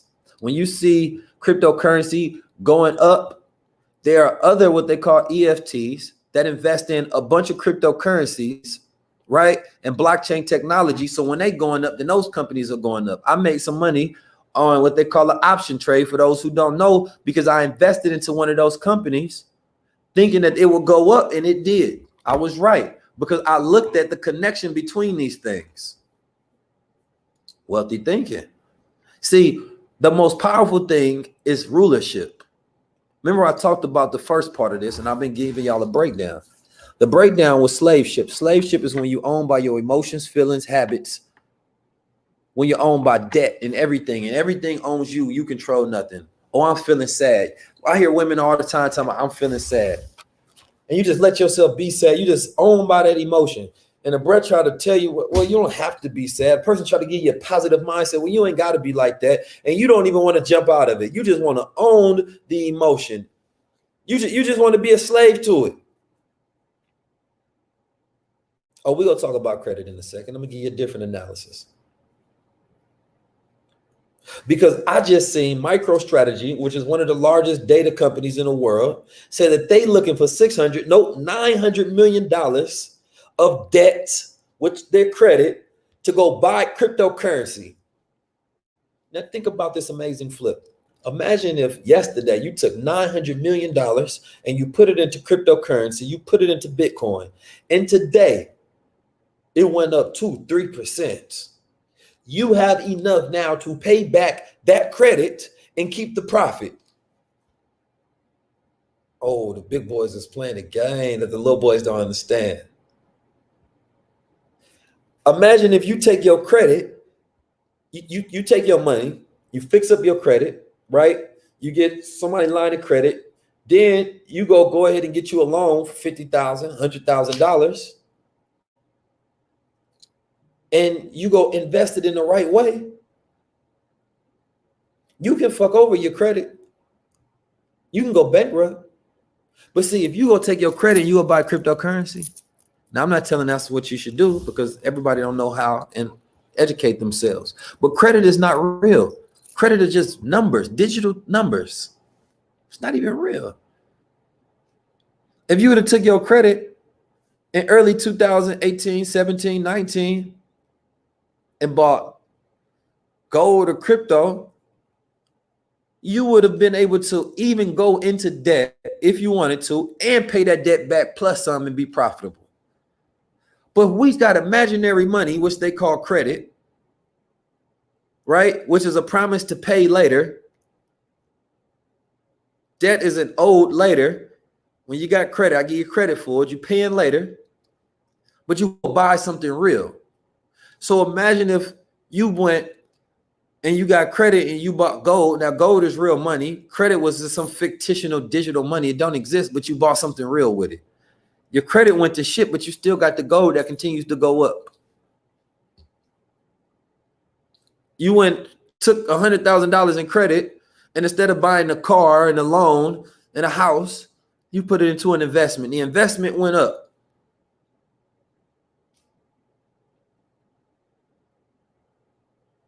I'm just trying to understand what we're doing with our mindsets here.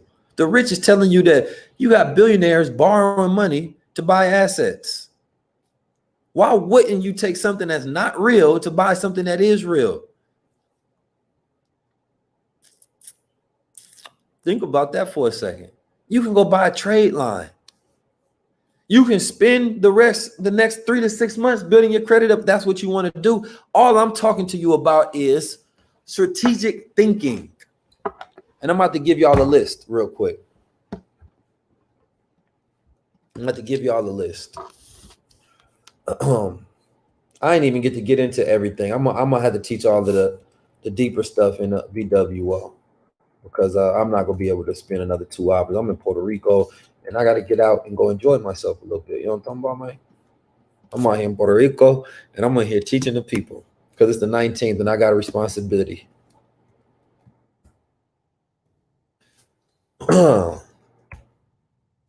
It says planning for the future.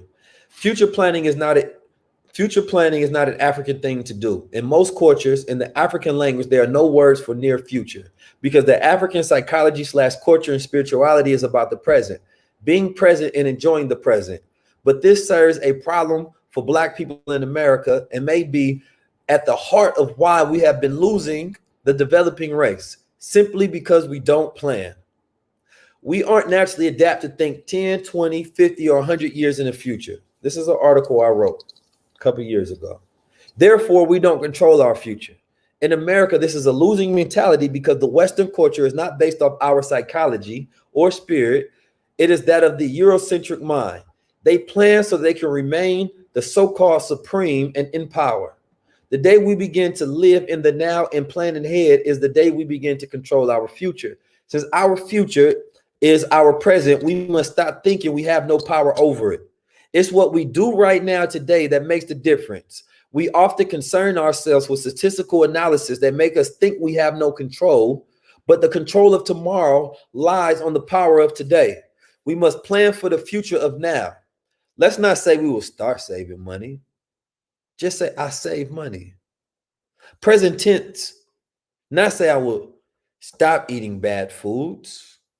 Say I'm eating good foods. Present tense. Not saying one day white supremacy will be over, but white supremacy is over. We decide it is. Let's decide today to become mathematical thinking, calculating, ever-changing present circumstances, being 100% present in control of the now. When you create patterns of thoughts, correcting and finding yourself in the present, it allows you to disconnect from all past stress and behavior. Yes, you can go to bullions. You can allow them, or we talking about gold. I see people talking about bullions. So what is the plan for 2053 wealth? The plan for 2053 wealth is to get Black people into every asset class that will be valuable by 2053. Your ownership of gold, your ownership of land, your ownership of crypto, your ownership of digital assets, digital real estate, physical real estate, mental real estate, intellectual property that you can utilize to exchange to gain currency and capital so you can have property. How we do that? Day one, you get into the BWO. We're going to tell you to download something called Nadex. And then this Nadex, bro, Chris Cole go give you these daily trades. The daily trades, you just copy and paste. You put it into the Nadex app. He teach you how he do it and everything. And then all of a sudden, if the trade wins, then you win. And people got in the first day, they just started making money. Then we teach you what to do with the money, how to put your money in a safe place, how to have a irrevocable or revocable trust, so that when you die, your children are guaranteed some wealth. So automatically, if the statistic is talking about Black people who hold no assets, then we can create hundreds of thousands of Black people who hold assets, automatically taking you out the diagnosis of poverty. They say health is wealth. Interesting, right? Health is wealth. We just trying to make Black America healthy again. I mean, we literally got products and we do the gold water and the Crown's oil and all of that, but we literally trying to make Black people healthy with the right financial information and knowledge and skill sets that allow you to change your behavior. Every Black family in America can be backed by gold and digital assets.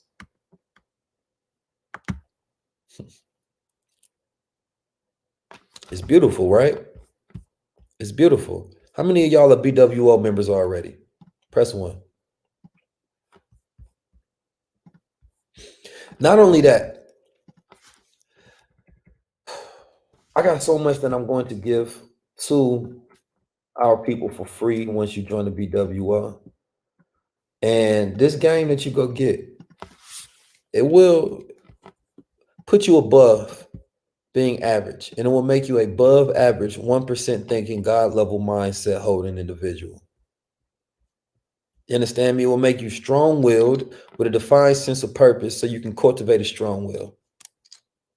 It will decrease you becoming a drifter and a procrastinator, afraid of commitment, switching jobs, committed to failure instead of success, can't apply yourself, still searching for purpose.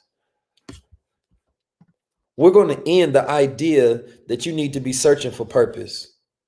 You don't find yourself, you just realize who you are. I don't know who told y'all supposed to search for purpose. You are purpose. You just stop and realize, oh, this is who I am. You taste test reality in life. And as you develop new skill sets, you utilize them, guided by a good sound mind and heart, which allows you to consistently develop in life. I develop God level marketing strategies and branding that the rest of the world can't teach.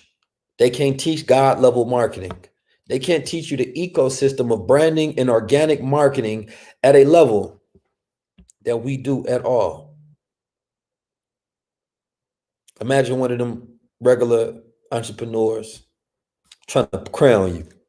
Bro, if you don't get your hands off me, because they ain't got the God mindset. Why would you allow somebody who don't have a God mindset to give you an asset that is godly, to adorn you with a godly wearable?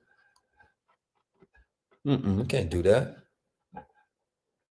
See, the BWO are not people who built off credit. We're not built off credit. We built off debit. I'm gonna be honest with you. Why do I say that? See, debit, a credit is something old. You paying later. See, we built off debit. We paying now. Meaning that from the time that you seen us 5, 6, 7 years ago, you've seen us build in front of you. Nothing was owed because in real time, we paid our dues. And you've been watching us pay our dues for the last 6, 7 years, building assets. You don't have to give us credit for anything because we paid our dues. We don't have to, like, credit comes from the Greek word kredios, meaning to believe. You don't have to believe in us. You ain't got to believe in the sun. It's going to rise. We paid our dues. But see, we living in a time now where people are trying to figure out, how do I get credit in front of the people? And they come out as revolutionaries, come out as entrepreneurs, come out as saviors for the people. And you give them credit because they sound good and look good. But guess what? At some point in time, they're going to have to pay their dues.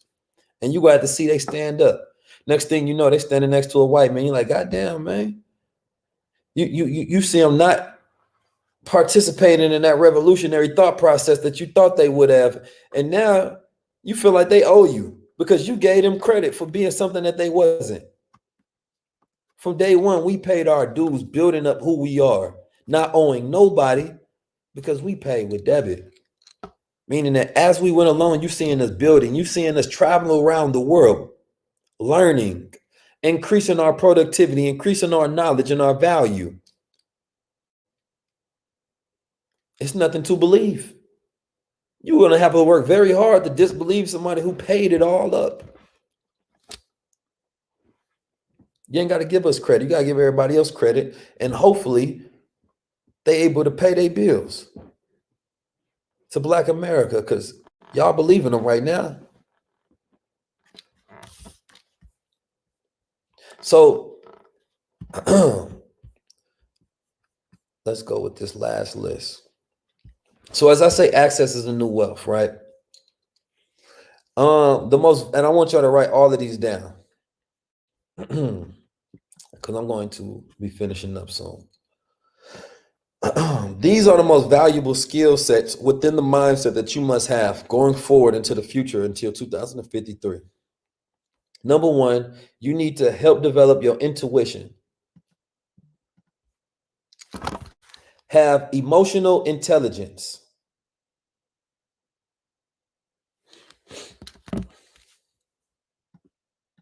Develop creative capacity.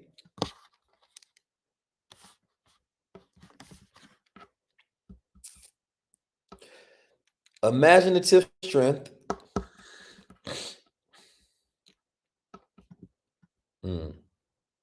Empathy, very important as well. Complex problem solving.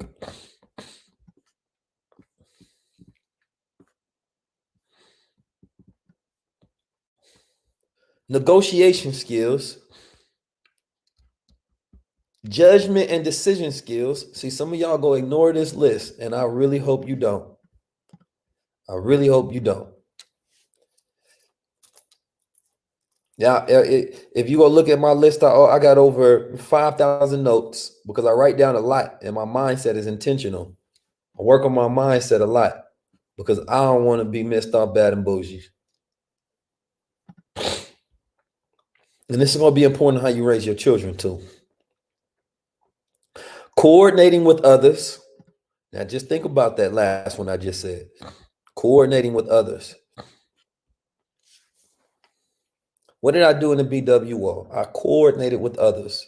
Did y'all see the campaign we put together? It was creative, right? We produced solutions, complex problem solving. We created a payment plan so that all Black people can have access to it at any level of wealth. Okay. See, it ain't about your hard work or your smart work. It's your creative work. People be hitting me. I wish we would have thought of this. I wish we would have thought of that. I know. This is just how my mind thinks. Effective decision making. Risk aversion. Risk aversion. Learning how to pivot, adjust. Developing an exit strategy.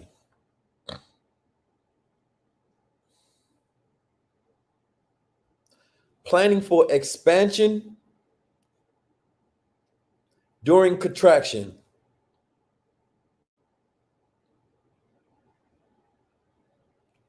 Living above the SADS, stress, anxiety, depression, suicide. Now, I actually go into this in my New America pack, which you get in the Wealth Standard.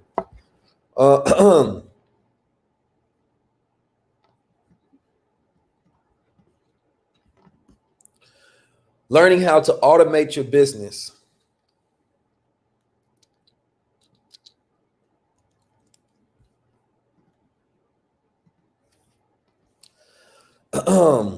Digital assets.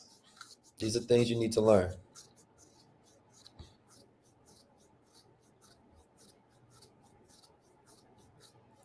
Blockchain investments.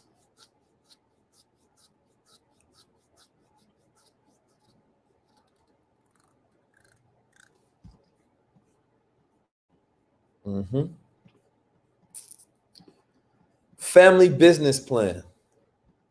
Now, I'm gonna let y'all think about this for a second. I'm at this point, I'm gonna just be honest with y'all. I'm not letting people borrow money no more. Because I ain't been paid back and shit. I don't remember the last time I've been paid back. People don't pay me back no more. They think I got money, so they don't pay me back no more. I ain't been paid back in years.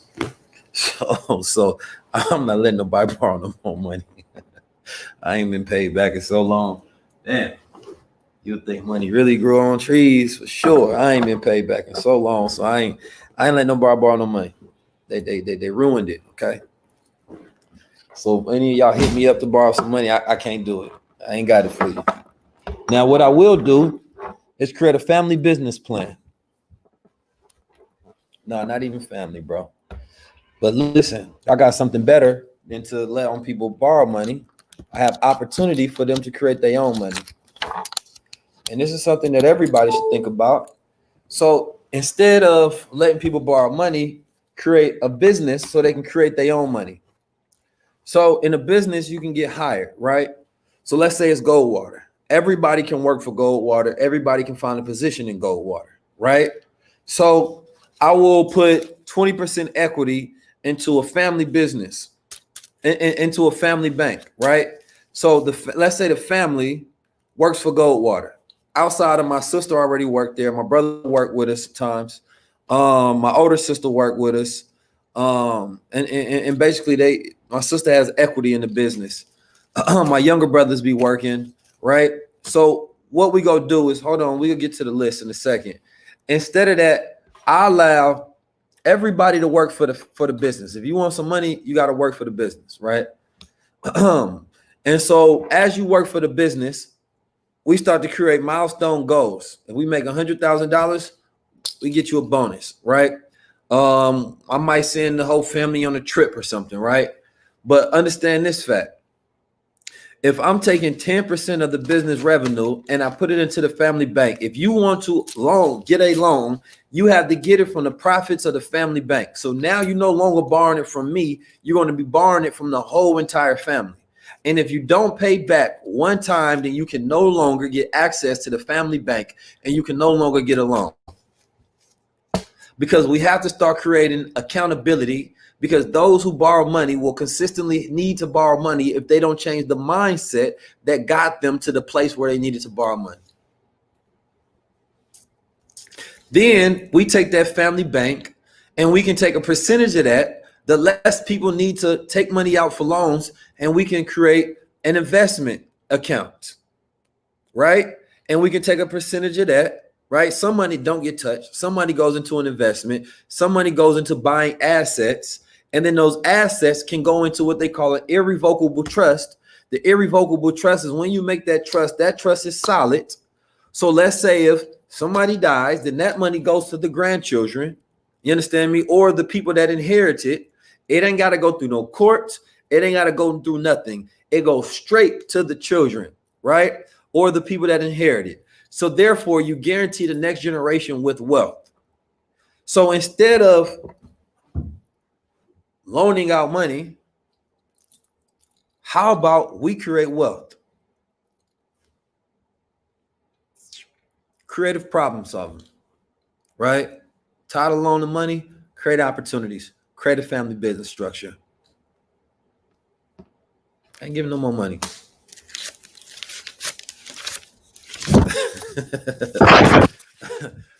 But it's important, right? If they want it, make them work for it. They go work for everybody else. If you too good to work for it, then you don't deserve it. Because being broke means it's not working. And that's the reason you broke, because you're not working. So next time somebody asks you to loan, not everybody, if a person has a good track record to pay, and don't make them go through what I'm proposing. But that's good for creating a family system. Because then when everybody, here's the thing, People complain when family don't support their business, but they haven't created a business to support their family. I'm gonna say that again. People complain when family don't support their business, but they haven't created a business to support their family. I sat down earlier, and I went in my mind. I was in a very relaxed state, and I thought of an amazing marketing campaign, some genius things that we're gonna put together for Goldwater. I'm gonna sit down with the family. We're gonna restructure some things, and we're gonna build these systems outward, right? Because as the family leader and the dynamics that I must push upon the family, I have to make sure that we have family wealth. But when you create systems, then it takes the accountability off of you. And then you just ask a person, well, did you go through the system? Why you asking me? I'm not the bank. That's the banking system right there. We have a system for that. I'm taking the accountability off of me now. It's all on you. That's like if you give a person a book that tells them how to do something, and then they come into you because they ain't got the results because they didn't read the book. Well, did you read the book? Did you take the BWO course? You can buy somebody a BWO course. Next time they ask you for some money, they say, well, did you take the trade that they gave us this morning? No. Oh, well, shit. That was your money. You missed out on it. I ain't giving you no money. I bought you the BWO course.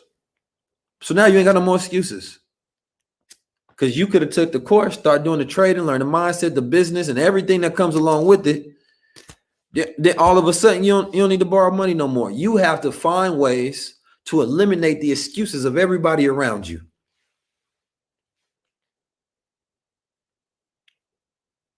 Think about that for a second. You got to find ways to eliminate the excuses of everybody around you. I want y'all to listen. I promise you it works. Because you don't have to feel bad. Because here's the thing. If a person needs money, you shouldn't give it to them. Because they need it. See, most of y'all might not understand that. What they need is the mindset and the skill sets to produce value.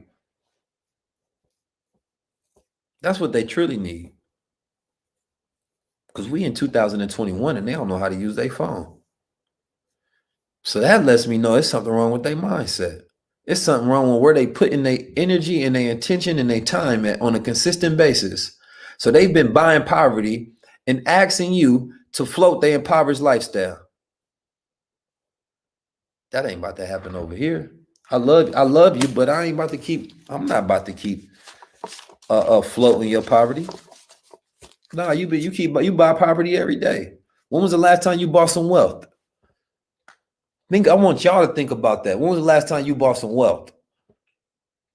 All right, we're gonna move forward, and I'm about to end on this note.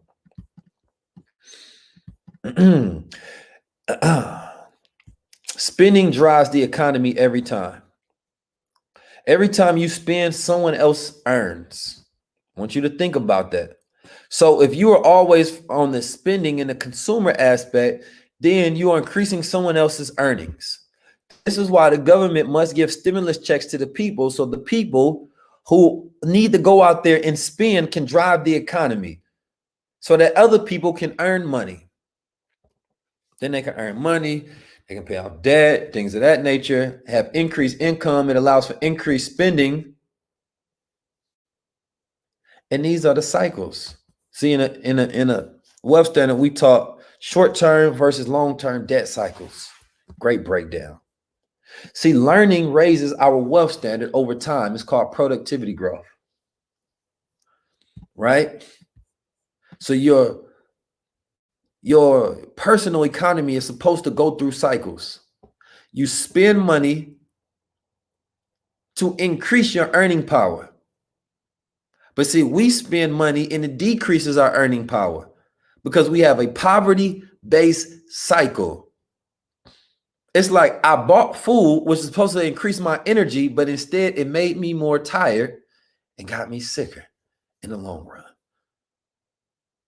Damn, think about that for a second. You went and spent money, it made you feel wealthy, right? But it actually made you more poor. Okay, let's move forward. I think y'all catching my drift. Your personal economy grows as you can increase your spending / purchasing power. Right? So now that I got more money, so let's say I created content, right? I use the CIC in New America. I use the CIC. For those who don't know what the CIC, that's the content industrial complex. And the CIC, it talks about first you create content, your digital assets. It could be your physical assets such as book, whatever it is, right? You utilize that, then you sell it. Now, once I sell it, I get more income. Now that I have more profits, right? I take the profits from that and then I put that back into creating more content. Why? So I can have larger content. I can have more, right? So now I'm starting to grow my content, which is increasing my impact and my income, right? And now it becomes this circle. So now I got my content, then it creates the profit. I create more content. It creates more profit. I create more content. It creates more profit. I create more content. It creates more profit. So content is a transaction for attention. Attention is the greatest driver of profit right now. So these are formulas for success. I want y'all to understand these are formulas that I'm giving y'all. You know what I'm talking about? This is just raw, uncut, pure cocaine game. So what I do is now that I have more spending power, I'm going to take some of that spending power I have and I'm going to go buy me some ads. The ads is going to increase the attention, increase the awareness. Now, if you study neuropsychology, then it shows you the real law of attraction from a neuroscientific standpoint is the fact that the more we see something, the more attractive it becomes. Come on with it. Come on with it. The more we see something, more attractive it becomes. The more we listen to something, the better it starts to sound. Because we start to develop a frequency. We start to enjoy it. There was a study that was done, a case study where they put people inside. Let's say you're going to college, right? So they put like 5 to 6 people that was supposed to be in this particular room that you had class with. You understand me? More frequently than anybody else. So they embedded these people in every class that you took. Then in one of the class, they did a study to say, can you rate who's the most attractive people in the class? Right? And there was a much larger increased percentage that the people thought the people that they had more classes with were more attractive. And the study was showing how the fact that the more we see something, the more we're attracted to it. The name of my podcast is called 19 Keys. You better get into it. So this is the reason why, and we're going to give you God level marketing. Don't you worry. Listen, this God level marketing. Listen, it's $1 million worth of game in this God level. It's $1 billion worth of game in this God level marketing. I ran marketing campaigns in a week. We made $1 million. God level marketing. I ain't talking about what them boys talking about. Come with this grown man game over here. You gonna come with this grown man game when you get over here. Listen, I do stuff in the background I don't brag about, but in these private conversations, we get to talk that talk. All right? God level marketing. All right? We ain't hey, y'all go get it from everybody else if you want to. All right, listen. So when you're able to increase your spending power, you understand me, then you can invest in the things necessary that allow you to increase your income even more, right? And it becomes a cycle, which means that you are now being productive, right? You are producing, all right? Now, if we're going to look at this in the term of different types of entrepreneurs, so you see some entrepreneurs who learn money early have increased access, so they're able to market to larger audience, which increases transactions, which in turn increases capital. Now, let me break that down. So let's say you were born in a middle class household. Y'all making $104,000 per year, black middle class, right? Let's say you're not the most creative young lad in the world, you know what I'm talking about, but you got increased capital with and good credit probably, right?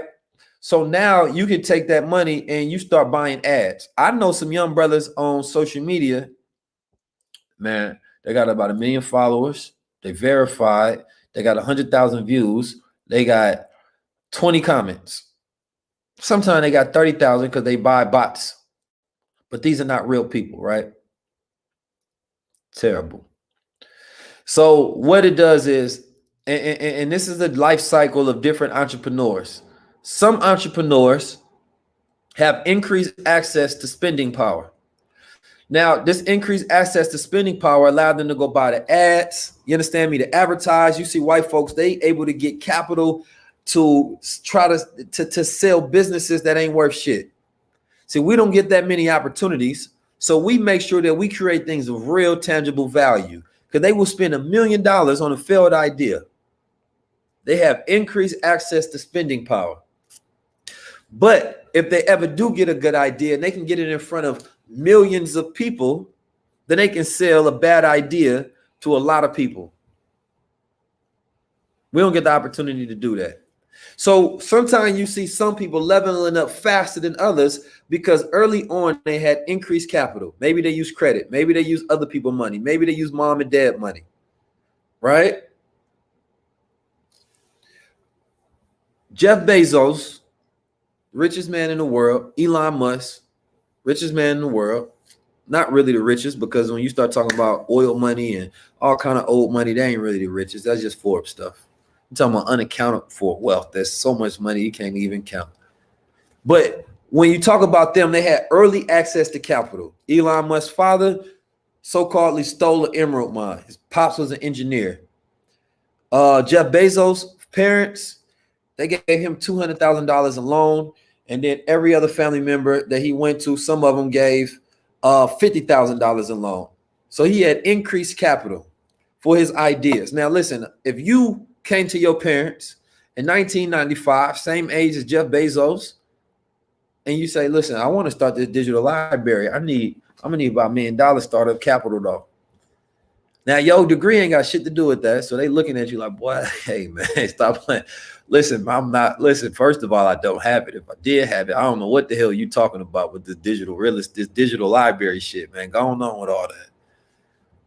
So it don't matter if you had a great idea, how creative you was, if it was genius level. If you don't have access to the capital, you never had the same type of opportunities that Jeff Bezos had, the richest man in the world. No matter how hard you work, without that access capital, nothing happening. So that means that it was going to take you longer. You might be a billionaire coming up, but your access to capital is different. So it's going to take you time. Let's move forward, right? So it says, so you see some entrepreneurs who learn money early have increased access to capital so they could market to larger audience, which increases transactions, which in turn increases capital, right? Increase transactions, increase capital. And now they have a larger audience, which means increased attention, which becomes a cycle for great entrepreneurs and consistent growth that happens over time, right? So the larger the transactions, increase the attention, you understand me? And it allows them to consistently have a cycle to where they're making money. And then they can systemize that attention towards automatic. All right. This can have a negative effect for some because they learn early how to build a big economy and large cycles, but they decrease inventiveness due to access. Okay, so now we're getting good to that BWO mindset. So decrease inventiveness, meaning that the entrepreneurs like myself, right? Our inventiveness was different, right? We had to come with God level marketing and God level branding because we had a decreased access to capital. You understand me? So now we have to make up for that with creativity and inventiveness. So lack of access to capital, a lot of times for the poor class, increases inventiveness to make up for the lack of access. So now our campaigns are fire. You know what I'm talking about? We had to figure out ways that we didn't, because we couldn't put money into reaching 1 million people. We had to figure out an organic way to reach 1 million people. So we had to come up with all of these creative ways to get it done. Now I'm gonna tell you why that's important for me and you. and why we winning right now for that very goddamn reason. The entrepreneur with no access but big goals has to increase his or her knowledge and creative capacity, which increases inventiveness. The entrepreneur with no access but big goals has to increase his or her knowledge and creative capacity, which increases inventiveness. This becomes a muscle they have consistent access to. They don't think about sales, but think about content. Long term, they have better content, which means more value. The more value, the greater amount of transactions long term, which increases their capital access over time due to earnings from consumer spending. Now, this is stuff that I wrote, right? Because I've been given a breakdown. I'm about to end on this note because y'all getting way too much fire. Y'all getting way too much fire. I can't wait to teach it to BWO, man. This boy don't give for free. Y'all ain't even getting the God level branding yet. I can't wait. I love teaching. Let's get to it. Now what I call the credit entrepreneurs, right? They does have more credit due to. All right. Oh no, we got. I'm jumping a little farther. They said the debit abstract entrepreneur, right, is blessed to increase productivity growth, which increases their economy.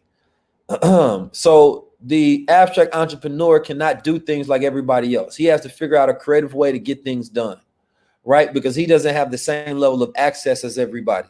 You know what I'm talking about? I remember, going to a party one time when I was younger, and we didn't have an invitation to the party. So we had to utilize our gift to gab. We did some smooth stuff and we was able to get inside, right? And it forces us to think on our toes because here we're going there with no access pass at all. You know what I'm talking about? But we had to utilize our inventiveness, you know what I'm talking about, in our mindset. In the moment, we had to be instinctual. We had to develop a gift to gab that most people, they normally never have to develop because they're never in that situation. So without them having never developing that gift to gab, they don't have that same level of articulation and instincts that that person with less access has, because that became my access pass. The creative thinking, the articulation, the mindset, the instincts became my access pass to wealth because I didn't have the capital. I didn't have the access pass that everybody else had. So I had to figure out other ways that became my key. Keep educating yourself. That's the keys. Hey, come on, let's get into it. The debit abstract entrepreneur is blessed to increase productivity growth, which increases their economy. Now, the credit entrepreneur does have more credit due to being born. So it's the benefit which allows them to shortcut the time necessary for economic growth and create bigger cycles quicker, right? Which means they increase their spending, which increase their earnings, right? Increase their profits, and they're able to consistently grow their economy like that. But unless they increase productivity, they may decrease in value due to lack of productivity growth, which decreases content value. So you see some people, they boom up fast. They one-hit wonders. You see some people, they started off early and they was good, but this shit got boring. Ain't nobody on them no more. Ain't nobody tapped into them no more. You know what I'm talking about? Their creativity to die now. Now they trying to spend all of their money to get the attention, right? Their retention rate to buy a customer costs way more than a person who's creative that can organically get your attention. So now it's costing them more to do what you're doing naturally because their creativity decreased because it wasn't the muscle that they used to grow. So you got to understand that there's always wealth and opportunity in your situation and circumstances. That's the mindset we get into. So just because you don't have access to capital, that's okay. You have access to creativity. You have access to inventiveness. And this is actually a good thing when it comes to business models for the future, which I'll be breaking down later in my business model generation class.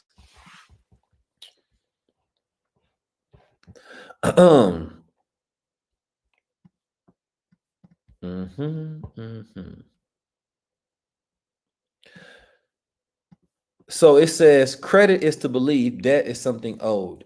Debit is to take money from or what is due, a record transaction, right? So in short-term credit, you can borrow money in the short term, right? So you can have a short-term debt cycle, your ability to be able to pay that debt back. And in your short-term debt cycles, what you want to do is to decrease spending during your short-term debt cycles so you can pay it off that debt. You understand me? Most people don't know how to do that. They don't know how to move and transition at different points in time. And in their short-term debt cycles, what you're talking about is sacrifice. A lot of you all can be in a short-term debt cycle. So you're taking money from one place, right? Good resource allocation is good credit. So you're taking money from one place, and then let's say you put it into the BWO. That's a good resource allocation. That's good credit, because this credit is going to increase your spending power, increase your earning power, increase your mindset and your value, right? So now you got short-term debt, right? But in the long term, it's going to increase your productive cycle and your personal economy. So you got to understand the decisions you're making from an economic position.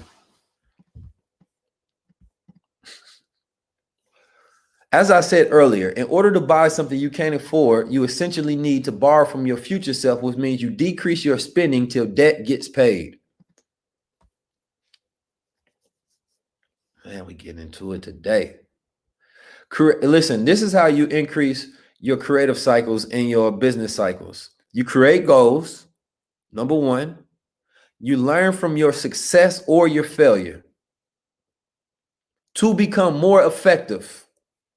Then you create bigger goals. All right, so let's explain that. I create a goal. Let's say my Crowns oil. We created Crowns oil. At first, it's called Crowns Oil Black, right? Crowns Oil Black is made of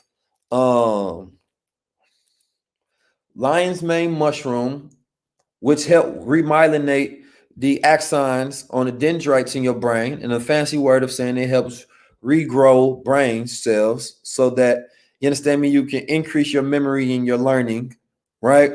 And also can help decrease addictive things because it's changing your pattern of thinking, allowing you to not be on addictive patterns.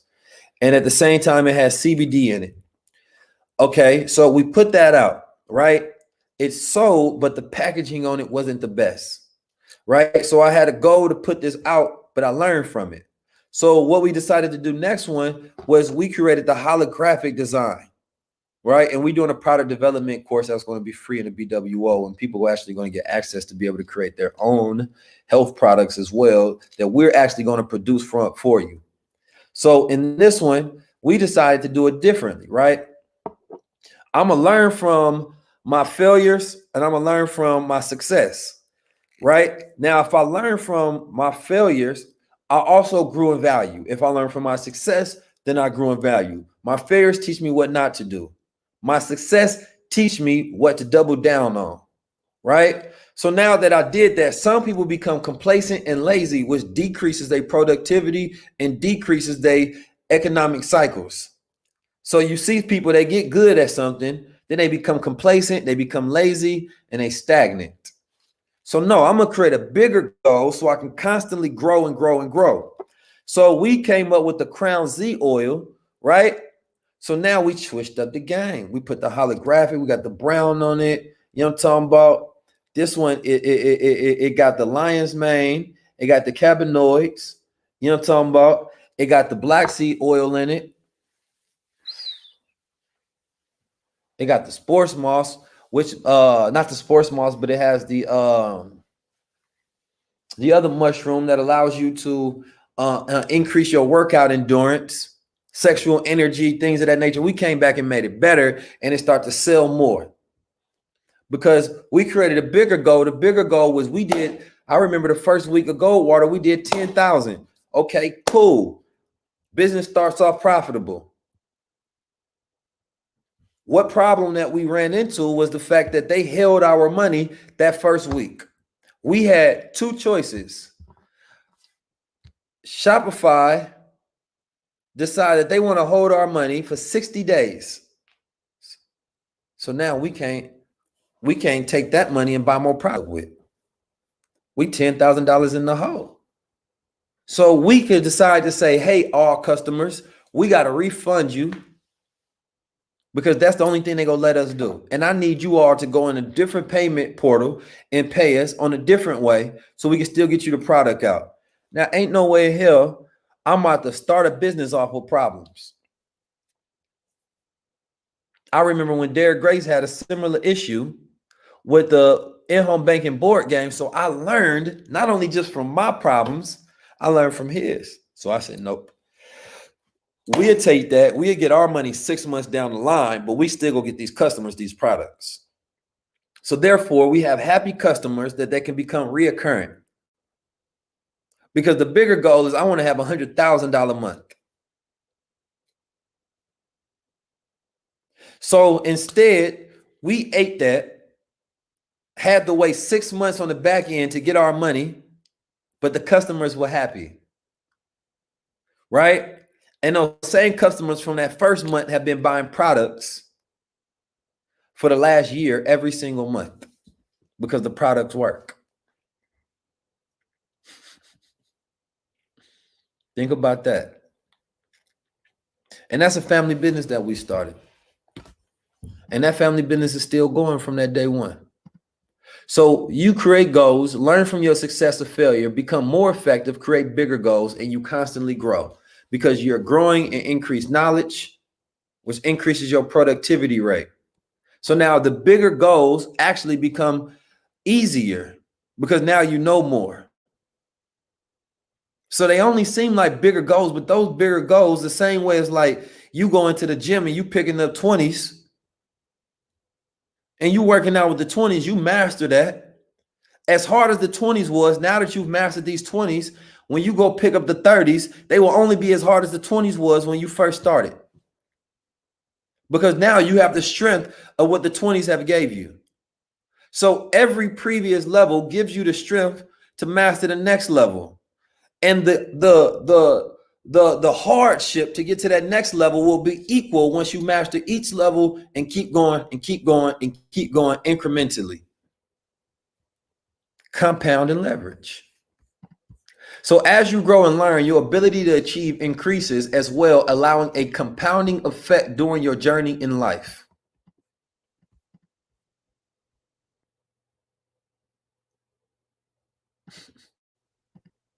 I'm not going to go into the next part of this lesson because it's a little too deep. The only thing I will say is this. Matter of fact, if y'all want me to give y'all, it's about 2 formulas left. Maybe it take me about 10 minutes to get through. If y'all want me to get through the rest of it, press 1. Look, y'all already pressing 1. Let me grab some water. Y'all better join the BWO, man. I can't wait to teach. Where my Puerto Ricans at? My Puerto Ricans in the building, man. Oh, y'all liking knowledge tonight. Oh, y'all like kick some games tonight. Oh, y'all like Keys give us some of that game. All right. All right. Y'all want some of these formulas to success? I got 2 formulas for you. 2 formulas for you. I'm telling you, it's God level mindset, man. We're going to get this to you. We're going to get this to you. I ain't seen Brother Ben pressing 1. I don't know if I should start until I see Brother Ben pressing 1. I don't know if Brother Ben is on here. I've been teaching and I've been kicking it. Puerto Rico, Diana, Africa Connection. What's happening with you, man? I've been Puerto Rico doing it. All right. All right. I'm going to get this to y'all. So it's a, I'm going to wrap this on up right here. It's a, this is about designing yourself. In the economy, the dominant way to sustain success is to erect barriers to competition. And I'm gonna send y'all a link to this book about design too for people that's on my text list. It's a free book, so you ain't got to pay for it. You can just read it. In order to innovate in a sustainable manner, it needs long-term vision and trust. It all starts with creating new free space. Before innovations can surface, trust and care builds the basis for sustainable business and is essential to protect seeds of innovation from being trampled down by the impatient workers that harvest. These new seeds need time and caring, in a caring hand in order to grow upon the fruitful trees. Trust and care is needed in all phases of the business cycle. If you only focus on the harvest, you will surely harvest rotten fruit one day. Trust and care, right? Every single day, you have to work with the delicates of building a business on a daily basis. You know what I'm talking about? Imagine being pregnant, but not taking care of yourself during your terms until pregnancy. So you can't wait for the baby to come out, but you're not eating the correct foods and exercising and making sure that your mind is in the correct manner while you're working to produce this healthy baby. When you come to term and this baby comes outward, you're going to have an unhealthy, ugly baby. Wobbly leg, deficient, which decreases possibly his lifespan. Because you wanted the results so much, you wanted to push out the baby so much that you didn't work every single day to make sure that the baby you was producing was healthy. That's the same thing with business. So trust and care is needed in all phases of the business cycle. If you only focus on the harvest, you will surely harvest rotten fruit one day. Now the formula is this, because trust and care is part of the formula. But the formula is work. Y'all write this down.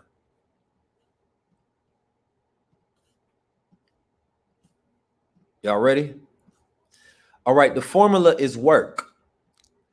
The key to all success is work. The secret to every single billionaire who's ever existed on the planet Earth is work. The key to every man and woman is work. What is work? Work equals force times distance. The more force I apply, the more work I get done. Hence, the more productive I am. The more force I apply, the more work I get done. Hence, the more productive I am. The effect of all work done equals more power. If you want to increase the work done and as such become more effective, force is the means that can be increased best. Who really wants to increase the distance? Because that costs time, and limiting time is crucial if you want to increase power. Okay. So by 2053, we want to be able to have an increased force, right? So by 2053, we have gone a longer distance in a shorter amount of time, right? So possibly we can make a dent in this wealth by 2033. We ain't even worry about 2053, but in the next 10 years, I think a decade is enough for all of us to build wealth, to have our affairs in such an order that we can guarantee wealth. Just the next 10 years. I think that if you got another 10 years left in life, you can do anything. Yeah. So what is it? Focus on trust and care. That's T times C equals H. I like to put things in mathematical formulae. That's W equals F times D. That's work equals force times distance. Apply this mathematically. All right. If you want to increase the work done and as such become more effective, force is the means that can be increased best. Who really wants to increase the distance? Because that costs time, and limiting time is crucial if you want to increase the power.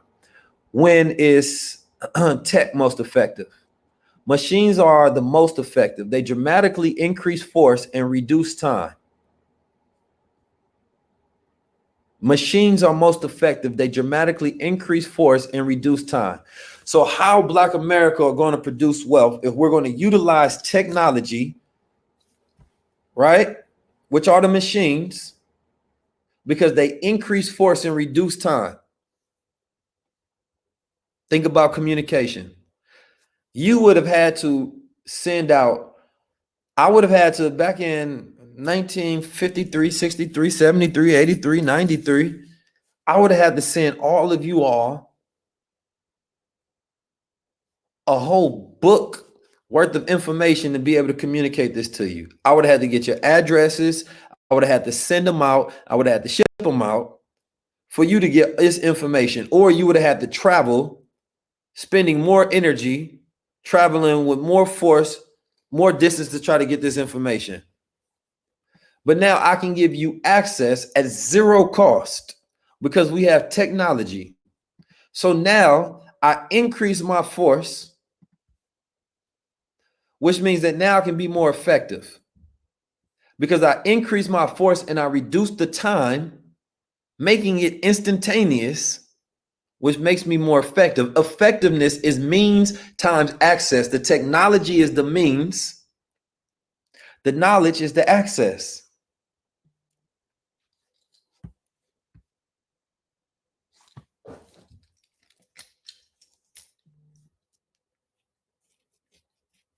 I want y'all to think about this, boy. Listen, y'all getting the formulas right here. Y'all getting the formulas. See, Black America is working to be effective. We don't want equality. We don't want to be efficient. We want none of that shit. We get our formula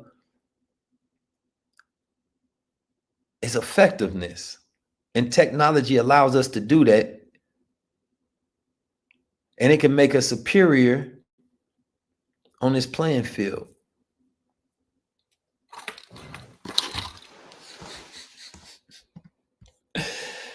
Oh man, see, there was a time where the rulers, they had horses, right? And manpower, right? So they had horsepower, they had manpower.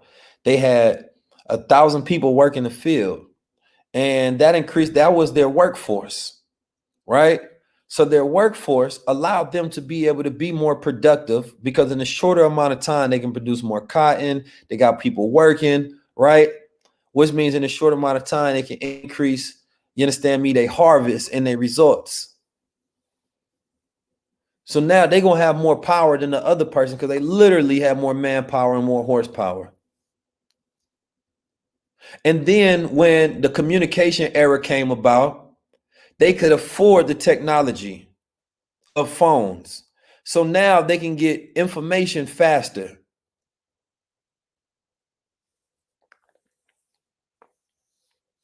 Right? The phone changed the game for the world. We're not talking about like our mobile devices. We're not talking about things like this. No, the phone changed the world.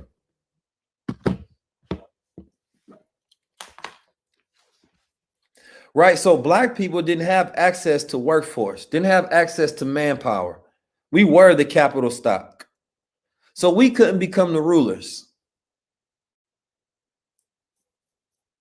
Because the one you go to work for, those are the rulers, the one who controls the workforce. So then railroads came around.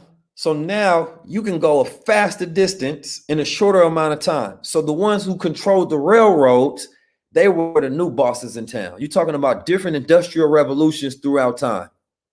Black people still didn't control the railroads. It was monopolized by white families. The first stock market crash happened in 1901 because of the fight over the railroad. The Chicago Railroad Company, they tried to monopolize it. President McKinley had to create antitrust laws because after that crash, they were working to monopolize the railroad industry where only a few families were owning it so they can have power and control over the entire industry. Those same antitrust laws are now used against what? These big tech companies, because the big tech companies, what now have? All of the workforce. They are the most effective because they have all of the means times access. It dramatically increased their force and reduced time because of the internet age came around, changing the industrial revolution. And those who are the first movers usually is associated to the cellular generation, 5G, 4G, 3G. Now they fighting for 6G because they set the tone and everybody else follows them after they set the tone. But see, now that you have these big tech companies that own everything, it made them as powerful as governments, controlling the news, controlling the reality of what the people think. They can create, they stopped the liberal production on Facebook because the government did not want Facebook to have their cryptocurrency. That would have made them a whole government. The only thing tech companies don't have is a physical army.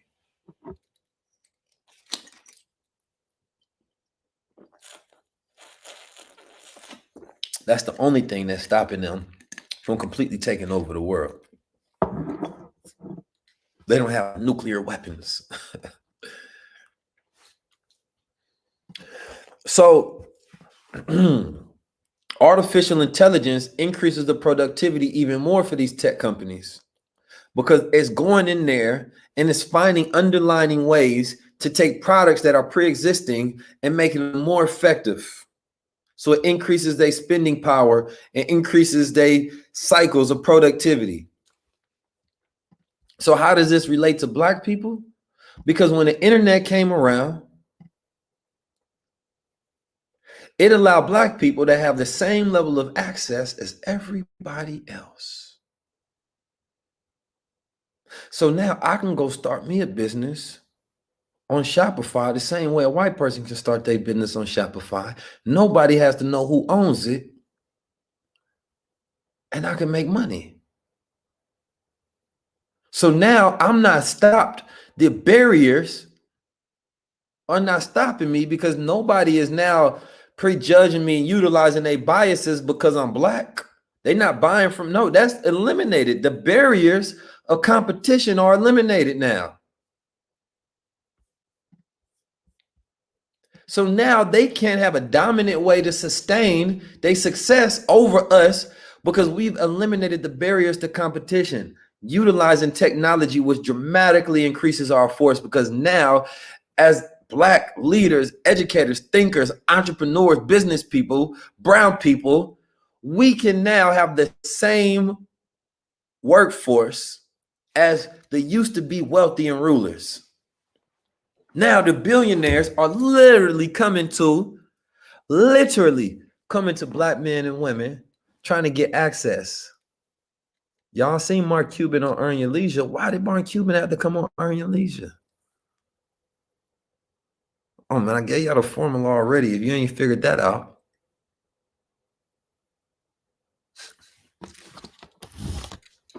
Because we can reach millions upon millions of people for free. When normally only the wealthy could have ever reached that many people because they controlled the airwaves. They controlled the radio waves. We couldn't afford big ass cell phones to communicate to millions of people. But now all I got to do is pay my phone bill, which is a fixed bill. Imagine me complaining about my phone bill when I can make millions of dollars off of it. The same way people will complain about BWO when you can make millions of dollars off of it. It's crazy, right? So technology was a form of reparations for Black people. And we didn't realize that this was part of the remedy to our problem. But because you weren't diagnosed and you thought ignorance was bliss, you didn't realize that this was one of the medications that you were supposed to be taking and using. All right. Now read this last part. I'm out of here. Because so it says, machines are the most effective. They dramatically increase force and reduce time. Effectiveness equals means times access. Because in order to increase effectiveness by only increasing your knowledge, the mean is cumbersome and time consuming. So it's a way to increase the efficiency by acquiring the access. Access is about being smart, not knowledgeable. We getting into it. So listen, the mean is the knowledge, right? But the knowledge is everywhere. You go on the internet, oh my God. This is why knowledge ain't free. Because listen, you go on the internet, they got information about stocks, business, marketing. You ain't gonna never find this God level marketing on the internet. I promise you. Listen, I will bet you, I don't bet. But listen, I give you $1 million out the pocket. You ain't finding nobody that's got God level marketing nowhere on YouTube. Ain't a book written about it. None of this. So the knowledge is the means, but it won't make you more effective alone. So you have to get the smarts. All right, let's get back into it. So what is the smarts? What is the smarts? Okay. Access is about being smart. So instead of you spending all of your time trying to learn something that, let's say my brother Chris Cole been trading for the last 12 years, and he can condense that 12 years down into a couple of hours of a lesson for you. So he just saved you 12 years. How much is that 12 years worth?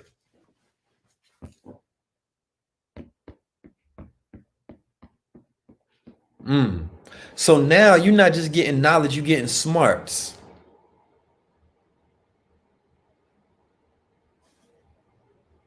Because the smarts is the effective knowledge. See, the smarts is about, it's information. That's just data and statistics and facts. But information unapplied does not turn into knowledge. Applied information, exercise turns into knowledge, making it means. But then the most effective way, creative way to utilize that knowledge is the smarts. So once you utilize the knowledge and you get experience, now you can condense that and tell people, okay, well, this is the best way to go about it. Because all you have is a raw product at first with no experience attached to it.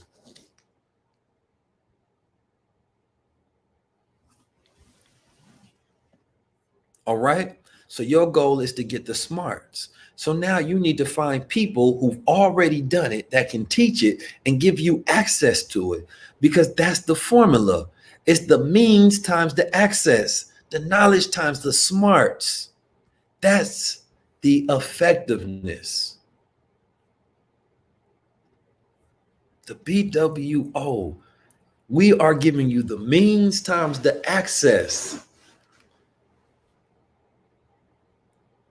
Dare go teach the 8-figure, the means times the access.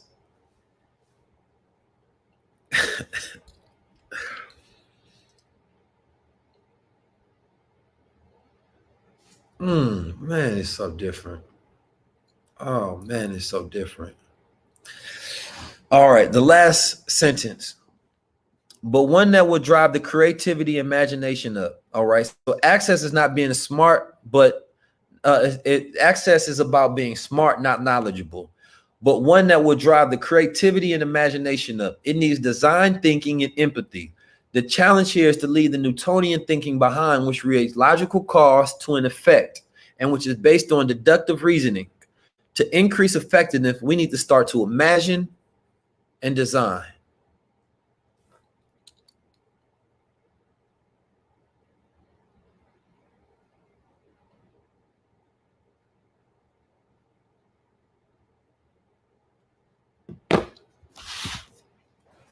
Rest ain't 7 BMP on 800 in here. It's okay. And my mind be different in here. I don't always share the thoughts with everybody because everybody not interested in God level science. But I think y'all interested in hearing God level science. And I know I want to thank everybody for joining, because I can't wait to teach you even further, because I think y'all interested in this. So when it's like Brother Ben did a digital real estate class, and he was teaching people, giving them creative instruction on how to utilize social media so they can actually become effective and make money, because we got stuck. And one thing I'm gonna break down is technical thinking versus abstract thinking. The technical analysis versus the abstract analysis, the technical execution versus the abstract execution. Different game completely. Once you're able to increase your creative capacity, that's why it's about the creative work. Creativity and imagination. It's not about I put in work, I get some out. That's actually coming from Newtonian thinking, which economists and theorists all utilize the scientific viewpoint of Newton laws. And they built off their economic theories based on Newton, meaning that the more you put in, the more you get out. You give some energy, you get the same equal amount out. No. See, what creative thinking does is the fact that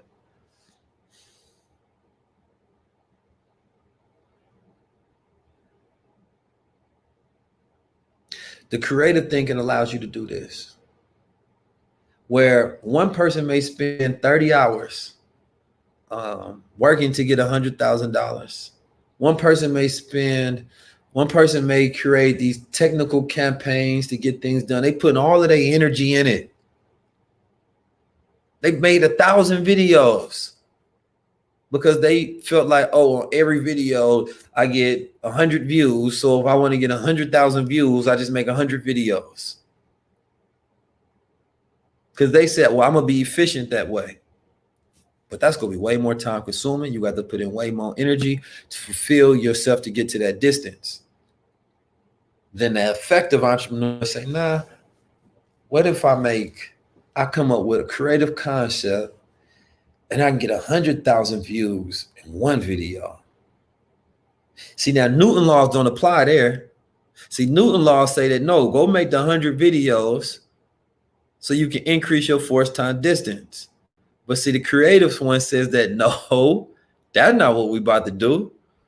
I want to utilize my imagination and creativity so that I can make one to get to 100,000. Because that person over there, I have to go farther than everybody else. So Black people cannot afford to be doing everything on man level. We have to all do it on God level.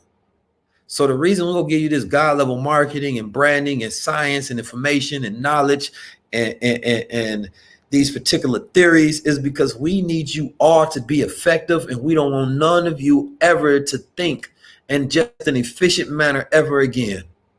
So once you are able to increase your creativity and imagination, then you learn how to utilize the technology better than everybody else. And it gives you an edge in the marketplace. The technology was already created. All we have to do is utilize it in the best manner. And we get to win the race. And we finally get to heal ourselves of poverty. I love y'all so much. And I hate walking around seeing and talking to people that got a poverty-based mindset because they don't understand these formulas and they won't take time out their lives to sit down and learn a lesson. They won't take their time to absorb information. They won't take their time to say, well, no, I don't want to take that. I think I know enough.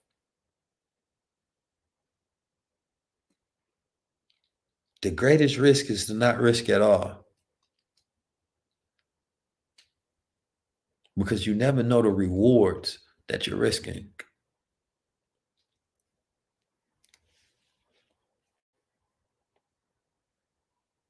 We've created an opportunity to create our own Black world order. We've created, we have our own cryptocurrency coming, own exchange coming. We got masterminds. We have high level, God level resources, information, and knowledge. Don't take the scientists of our community lightly, because other communities would pay us millions of dollars to teach what we teaching to you all. But because we know the diagnosis of poverty for Black America, it's like taking a medicine and instead of charging $2,500 and $5,000 for it so that only the wealthy can afford it, we lowered the price of the medication so that all people can have access to it. The BWO is the medication to the diagnosis of poverty for Black America. It's the wealth formula. All you got to do is go to bwoacademy.com to join the order. Send this to a friend, send this to somebody. They might not listen to you, but interrupt their day. Interrupt their day. Because as long as you give them access, it's up to them to make an excuse afterwards. But you did your job. Because just by giving them access, you gave them an opportunity for wealth. Maybe they don't know. Because some people think the money is more valuable than the knowledge. So we hold on to the depreciating asset instead of exchanging it for appreciating asset, meaning that this thing that we hold on to is losing value, and we don't even want to exchange it for something that's increasing in value. Thank you all. Without an audience, there is no lesson. All praise is due to Allah. I just get the information. It's not mine to keep. It's mine to share.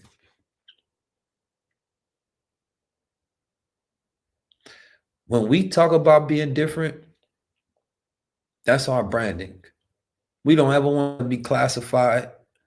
We don't ever want it to be, don't sit me next to nobody else. Because it ain't nobody that teaches and thinks in the way that we do. And you notice I use the word we a lot. Because I'm talking about me and my brothers. We. Life is about the journey, not the destination. The only destination in life is death. Trust and care. It's not about the harvest. It's about the trust and care that you put into the everyday process.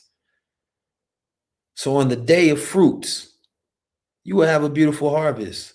But if you don't take trust and care on a daily basis of your life, the formula of success will not produce for you. So yeah, I know you want the money. I know you want it fast. But without the trust and care, you will not produce the harvest.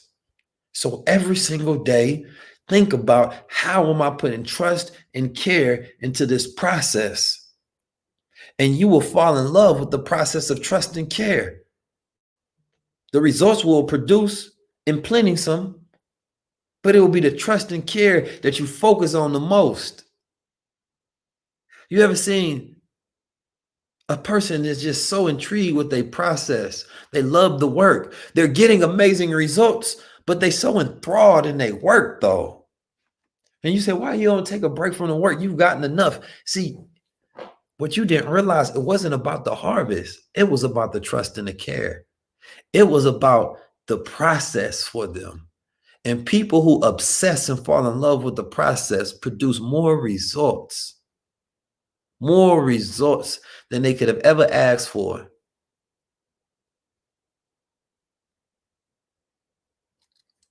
And you be wondering, why are you still working? Don't you got enough? The process is the enough.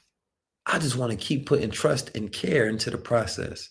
Let the world fall in love with my harvest while I fall in love with the trust and care I put into the process.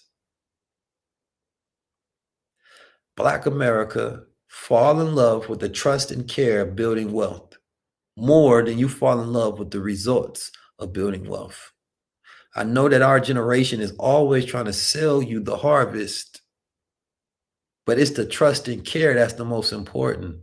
It's the time we take to feed our minds, to discipline our bodies, our souls, our energy. The time we learn our masculine and feminine energies, to eat right, to think right, to change our environments, to meditate, to work out. The trust and care, that's the most important part. So we sell the trust and care. We let the rest of the world sell the harvest. That's a difference. We sell the trust and care. We telling you what we do to build our minds and to steady our minds on the daily process. And some of you all don't even know why you love us so much, but you love the trust and care that we put into it. And the rest of the world, they don't even know. And we trying to teach our generation of doing it. We're trying to teach our generation that it's not about you flashing your cars and your money. Look, we're going to have to go. We're going to do that. But it's the trust and care I put into the mind, because you know damn well I had to spend a lot of time developing this mindset in order to get this harvest. So why the hell would you fall in love with the harvest instead of the trust and care? T times C equals H. You've gotten your formulas. I hope you utilize them. Tell somebody. Tell somebody about this like you told them about the Illuminati and the New World Order. Tell somebody I learned God level science and I can't believe it. It must be a conspiracy because there are black men that exist like nowhere else on this planet Earth. You won't believe the type of things that they've taught me. You won't believe the fact that they can change and transform your mind into a renewed thinking. You won't believe this. Tell it like you tell gossip. Tell it like you tell conspiracies. Tell it like you tell problems. Let them get tired of it. But one day that seed that you planted, they're going to learn to take trust and care so that they can start producing the harvests that you produce. But it's your job to bother them with solutions. It's your job to annoy them with progress and teach these formulas. Learn it with such a way that you can explain it in your own understanding. Because if you can teach these formulas to everybody around you, your children, yourself, it all changes. Fellas, trust and care. Women, trust and care. Ladies, most importantly, listen.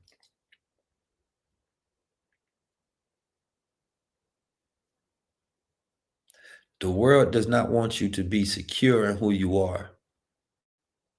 They don't want you to be natural in your beauty, to trust and care in the process of your everyday remedies, to tap into your full abilities of your feminine energy.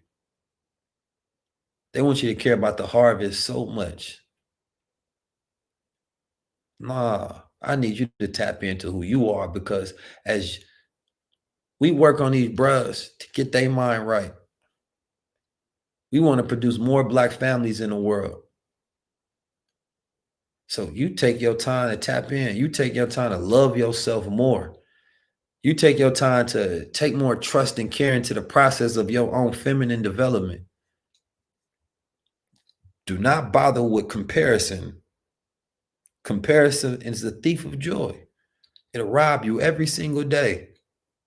Comparing yourself to others will rob you every single day. It's not until you look in that mirror and you look within and all you feel is beauty. Don't look at what you see.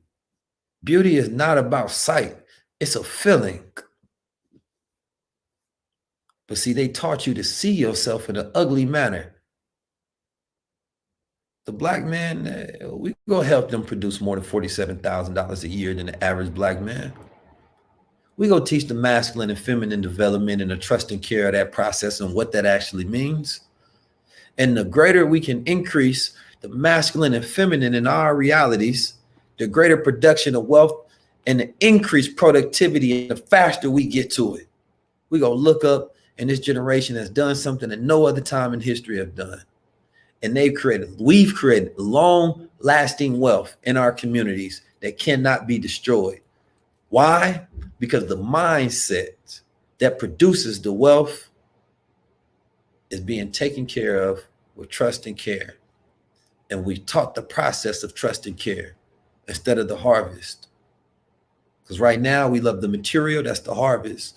And when we learn to love the trust and care, that can never be destroyed again. And we have wealth eternally. Peace, family. I appreciate y'all tapping in. Brother Ben, did you want to come in and close out the show? Because that's going to be it. I can't hear you, brother Ben. Press the little mute button. Hey, can y'all hear me now? Peace, family. I wanted to actually camelback off of what Brother 19 Keys just said. And I think y'all gonna love this. I think y'all gonna love this. Y'all know Keys just said share with your family. Keys just said share this with your friends. Keys just said go out and let people know the benefit that you have. And we have a special announcement. A lot of y'all been asking for it. Now, this is before I announce this. I'm going to say it, and I need everybody that's students, the same way we hold down the Discord, I need y'all to hold down our support team. I want y'all to put in the comment section, do not contact BWO help about what I'm about to announce. I need y'all, everybody put that in the comment section, because I don't need y'all making the support team stressed out about this, because this is about to be maybe an overwhelming announcement. So we don't need y'all overwhelming them about this, though. We need y'all to just be patient, because we're about to release it this weekend, only for BWO members. So I need y'all to put this in the comment section. Do not contact BWO help about what we're about to announce. Now, I got a couple brothers that I want to bring on, and they're going to talk about their experience. But what's going to be released this weekend, again, do not contact them about it, is our affiliate program. The affiliate program is this: when you guys share it out with the people and you get people to come in, guess who get paid? You get paid. Meaning we update the site. We provide the lessons. We provide the live lessons. We give y'all the game. Y'all ain't got to teach nothing. As you bring people in, you get paid for it. Oh yeah, do you get paid one time, Brother Ben? Every time they pay every month, you get paid. Every time they renew their yearly subscription, you get paid. So now we're about to go into partnership. So not only are we over delivering with the courses that we have and the information that we're giving you, but we're about to allow you all who are BWO members to actually get paid with us. What does that mean? That means if we have a membership and we do 50-50 or we do 20% or we do 30%, all you got to do is go get the people. And then guess what? Because Brother 19 Keys said something to us. He said, Brother Ben X, we need to also give them content for them to post. Now listen, it don't get no better than this. Not only do you not have to create the course, not only do you not have to update the course, but Keys said we ain't even gonna make them have to create all their own content. We're gonna give y'all content to post. So when you say, hey, BWO, you ain't gotta try to convince them. You say, shoot, go check our Keys site. Go check our Brother Ben X site, and then you're gonna have content for you to post on your own page, making it easier for you to bring them in. Now, with y'all being in the course, y'all already know the value. You ain't got to sit there and try to sell nobody. You say, hey, look at my results. This is where I started, and this is where I'm at today. I've seen people on my live stream the other day. They already told me, Brother Ben, I've already made my 250 back by being in the trading Discord with Chris. I done already made over $250 in 2 days. 2 days. Matter of fact, press 1 if you one of the people in the comment section that done already made $100 or $200 plus after being in the program for a couple of days. Press 1 if that's you. Let's see who actually been in the Discord paying attention and actually trading and doing what they supposed to be doing. Let's see. And how we can y'all see all those, y'all see those ones coming in? Y'all see them ones coming in? This is what's possible with what we teach. So when you able to show that, and then I got all the testimonials for y'all to use, it's going to make it very easy for y'all to make some bread, not only trading, but you're going to actually be able to sell BWO yourself as a member. Now, again, please don't contact the group about it. We will contact you guys. We'll hit you guys through text or email, but this is the beta stage. So here's the key. Don't go telling everybody about this, because all of y'all who showed up and all of y'all who stayed, this is for y'all. This is y'all incentive. This is something that we're going to be releasing to the BWO members this weekend. If they don't sign up this weekend, they'll just be on the waiting list.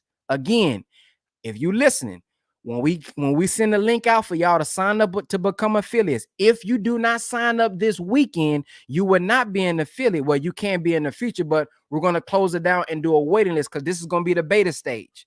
This is going to be the stage where we get y'all signed up, we get y'all trained, we show y'all, y'all going to work out the kinks, and then we'll start to let more people come in. But this weekend, whoever becomes an affiliate this weekend, y'all will be the ones who have the opportunity to make money with us. Now, I wanted to bring on first a brother named Brother Yankanda Don. He is a brother who's a part of the BWO program. He's a brother who's a part of and has learned from all of us. And I want him to talk about his story of how he came in, became an affiliate with one of our programs, and how much money he's made and how he's been successful without even having to make a course, without having to create a class, by literally just getting paid to sell what we have to offer. Come on, brother Young Don. Man, tell us your story, brother, man. Introduce yourself and tell us your story after becoming an affiliate. Man, the Black World Order, Brother Keys got my head going so hard. I'm writing down all these formulas, Keys. I said, man, look, hey, y'all have to excuse me. Brother Ben know how I get down. Y'all gonna get to know me in the BWO, boy. Look here. I've been begging since the first day, and I got the text messages and the receipts, Keys, to prove it.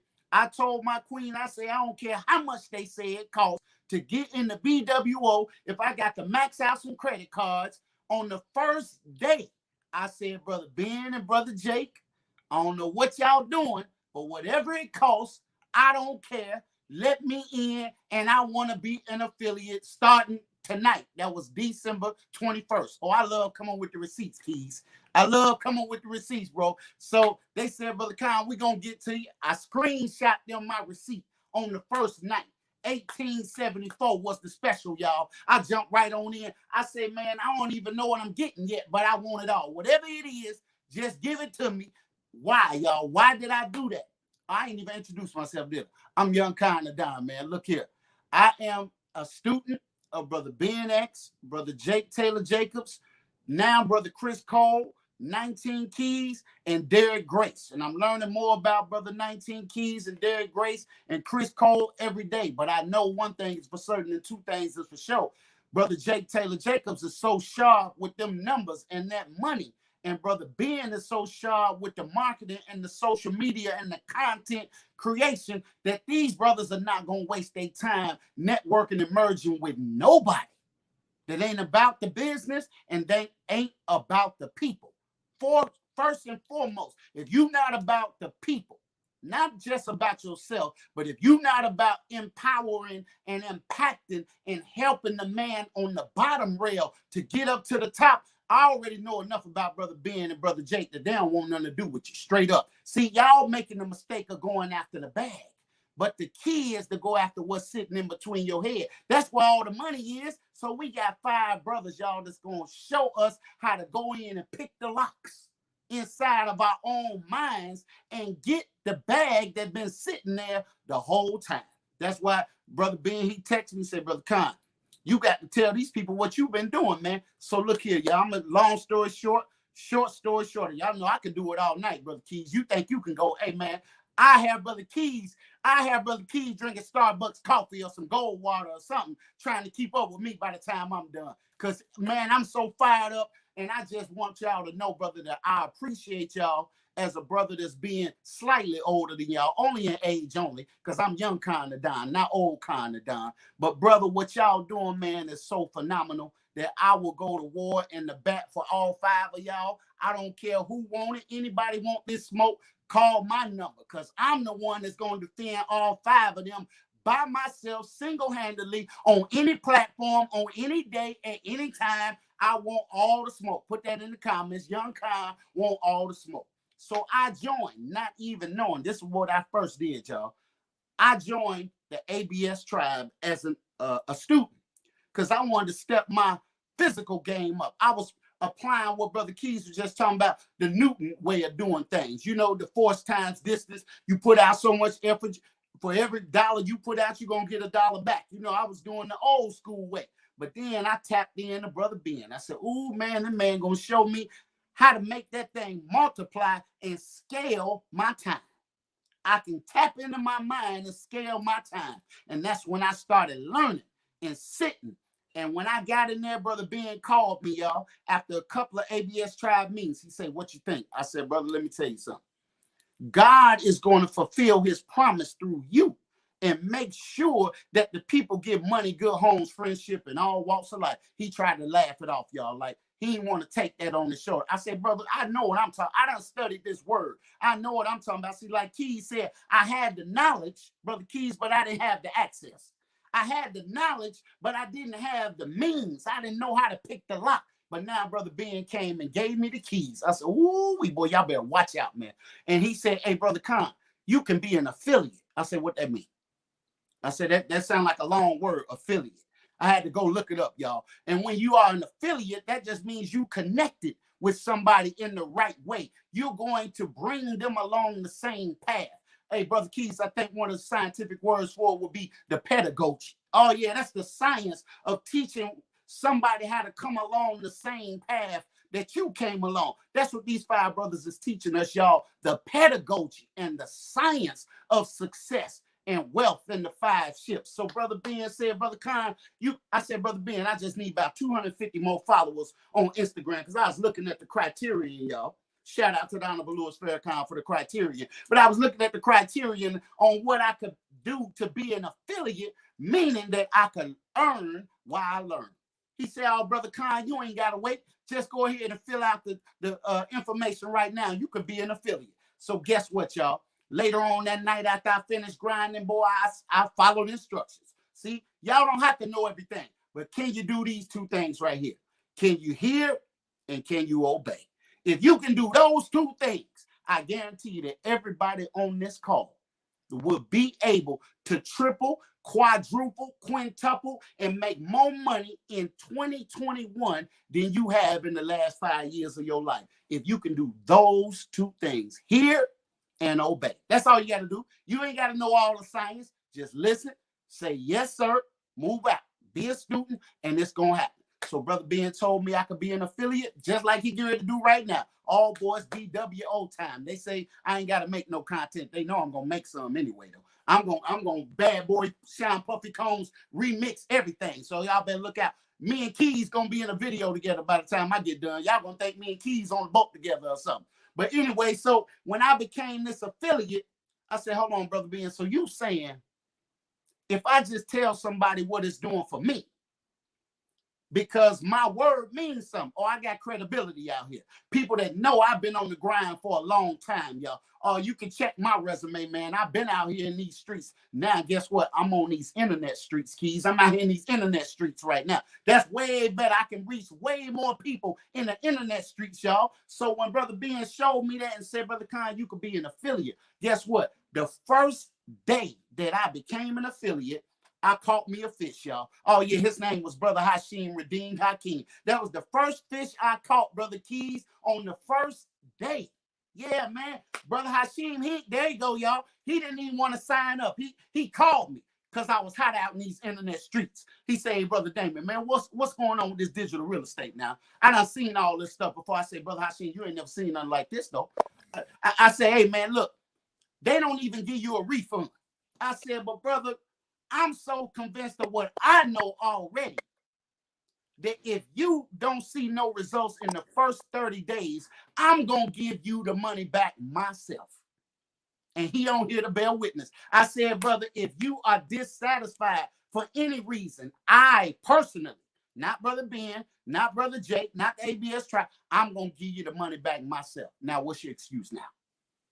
He said, ooh, you got me right there. I handcuffed him, y'all. See, when you catch the fish, you can't leave it too close to the water. You got to bring that thing on away from the water. Otherwise, it's just going to flip-flop back into the water, y'all. So the next thing I know, Brother Hashim was the first one to sign up. I ain't getting no money. I said, hold up. I start texting Brother Ben. I said, wait a minute, Brother Ben. I thought you said the way it work is somebody sign up, I sent them my link. They signed up. I get my part. Brother Ben, I ain't seen no money now. He said, oh, Brother Khan, you sent the wrong link. I said, golly. So I can't get no money. He said, man, I ain't got nothing to do with that. It's an automated system. I said, ooh, boy, y'all got, but Keys, they had me right there. So if I was weak-minded and discouraged, I would have said, man, you know what? I'm out of here. But I'm a soldier, man. I hear and I obey. Brother Ben got the track record. Brother Jake got the track record. I say, okay, if it's on me, then I'm going to take that L. I signed somebody else up, y'all. Guess what? I ain't getting no commission. I say, hold on now, Brother Ben. This is the second time this done happened now. He say, I sent you the right link, but you got the wrong link in your Instagram. I missed out twice. I said, ooh, this ain't going to happen a third time, boy. I swear to God. So guess what, y'all? I got a third person. I said, now I know I'm going to look at it. I compared the link. I made sure it was right. Guess what? I ain't getting no commission. 3 people in a row. And Brother Hashim came in after me and signed up people as fast as I was signing them up. And he was getting money. I said, golly, hold up now. So I called the technical department, y'all. I was fired up. Next thing I know, ooh, my affiliate money started coming, Keys. I started getting emails. It was, you know how the old school email, some of y'all might be too young to know, but it used to be saying, congratulations, you've got mail. Oh, yeah, but it was different, y'all. It went like this. Hey, Young Khan, you just got some bread. Bling, it was email after email. Young Khan, you just made some more money. I was like, what you mean I made some more money? I was asleep. They said, no. The email started talking back to me. Every time I looked up, the email was coming. So I just started telling everybody what I was doing, y'all. And I believed in what I was doing because it was working for me. That's all I know. See, y'all thinking about money. Y'all thinking about buy. But the answer should be why? Why are you really doing this? It ain't about the money. It's about the people. It's about securing your legacy and your future. So the more I went to work, I was on fire. And Keith, they say if you set yourself on fire, people will pay to watch you burn. Oh boy, they was paying to watch me burn. They paying to watch me right now. I was fired up. Some of y'all gonna sign up when I get done. Y'all gonna say, if it did that for that man, hey, sign me up. Y'all already done heard the game from Keys and Brother Ben and Brother Jake. So y'all know I ain't got to sell y'all on it. But look, when I started signing people up, do y'all know I set a goal that in my first 30 days, Brother Keys, you know, I think big. I said, I heard everybody mentioning how much they wanted to make in their first 30 days. I said, man, shoot, I'm going to go for it. I ain't got nothing to lose. I said, I want to make 10,000 in my first 30 days. Yeah, let's try that out. Let me try my God level thinking on, Brother Keys. I said, if I can get 10,000 in the first 30 days, boy, they not going to ever be able to stop me. It's over with. So look, day 30 came, y'all. I wasn't at 10,000. I was at about 8 something. Oh, yeah, I said about $8,000 within my first 30 days, just as an affiliate. Y'all didn't hear what I just said, man. No product. I got product, but it wasn't from that product. No service, because I hadn't introduced my service. I'm learning the digital real estate on how to market and bring it online. This was just telling people about the class that I was in. Ooh, and so by day 43, with my products and my services and the affiliate link, I was over 10,000. I say, Brother Ben, can I count the stuff I sold outside of the affiliate link? He said, no, sir. It just got to be affiliate link only. I said, golly. I said, that's all right. I'm going to get it, though. So guess what, y'all? By day 59, Brother Keys, by day 59, I had made $10,000 as an affiliate. That means I didn't put up no money. I didn't have no products. I didn't have no service. And I was telling people when I was calling to get them to roll, I say, man, I just signed up a week ago. I already made 1,000. I just signed up. Every time my number went up, I told people my number was going up. I say, now you can sit on the sideline if you want and watch me get all the money, or you could take that tax return money, that Jordan money, that flat screen TV money, and bet on yourself and believe in yourself. And I will help to be your coach along the way. While Brother Ben and Mr. Big coaches, I'm going to be the baby coach. So call me coach from now on. That's how I became known as coach. And to this day, y'all, 6 months later, I done made, when I combine everything, I done made nearly $40,000. 6 months later. But 22,000 of that is just from being and affiliate. I told y'all I can go all night, man. Y'all got to Brother stop. Yanka, I wanted to ask, what's your name on the on the program? What's your name? Young Kind of Don. No, I'm talking about on the Sam card. Oh, Mr. Jones. Damon Jones, right? Yes, sir. And what's your name, Brother Hashim, on sound card? Hashim Hakeem. I just wanted to show that because we believe in receipts. So I just wanted to show y'all. I just wanted to show y'all real quick. I'm gonna let y'all see it for yourself because y'all may say, "Oh, they just brought some brothers on here. They lying." Let me show y'all the receipts real quick. Oh yeah, y'all see these? The results, can y'all see? You can see. Y'all can see the screen. Yeah, y'all see that right there? Blow it up a little more. Well, I can't make it no bigger. They can blow it up. Okay, but there it is. You see, Brother Hashim right here. You see it, 16,000.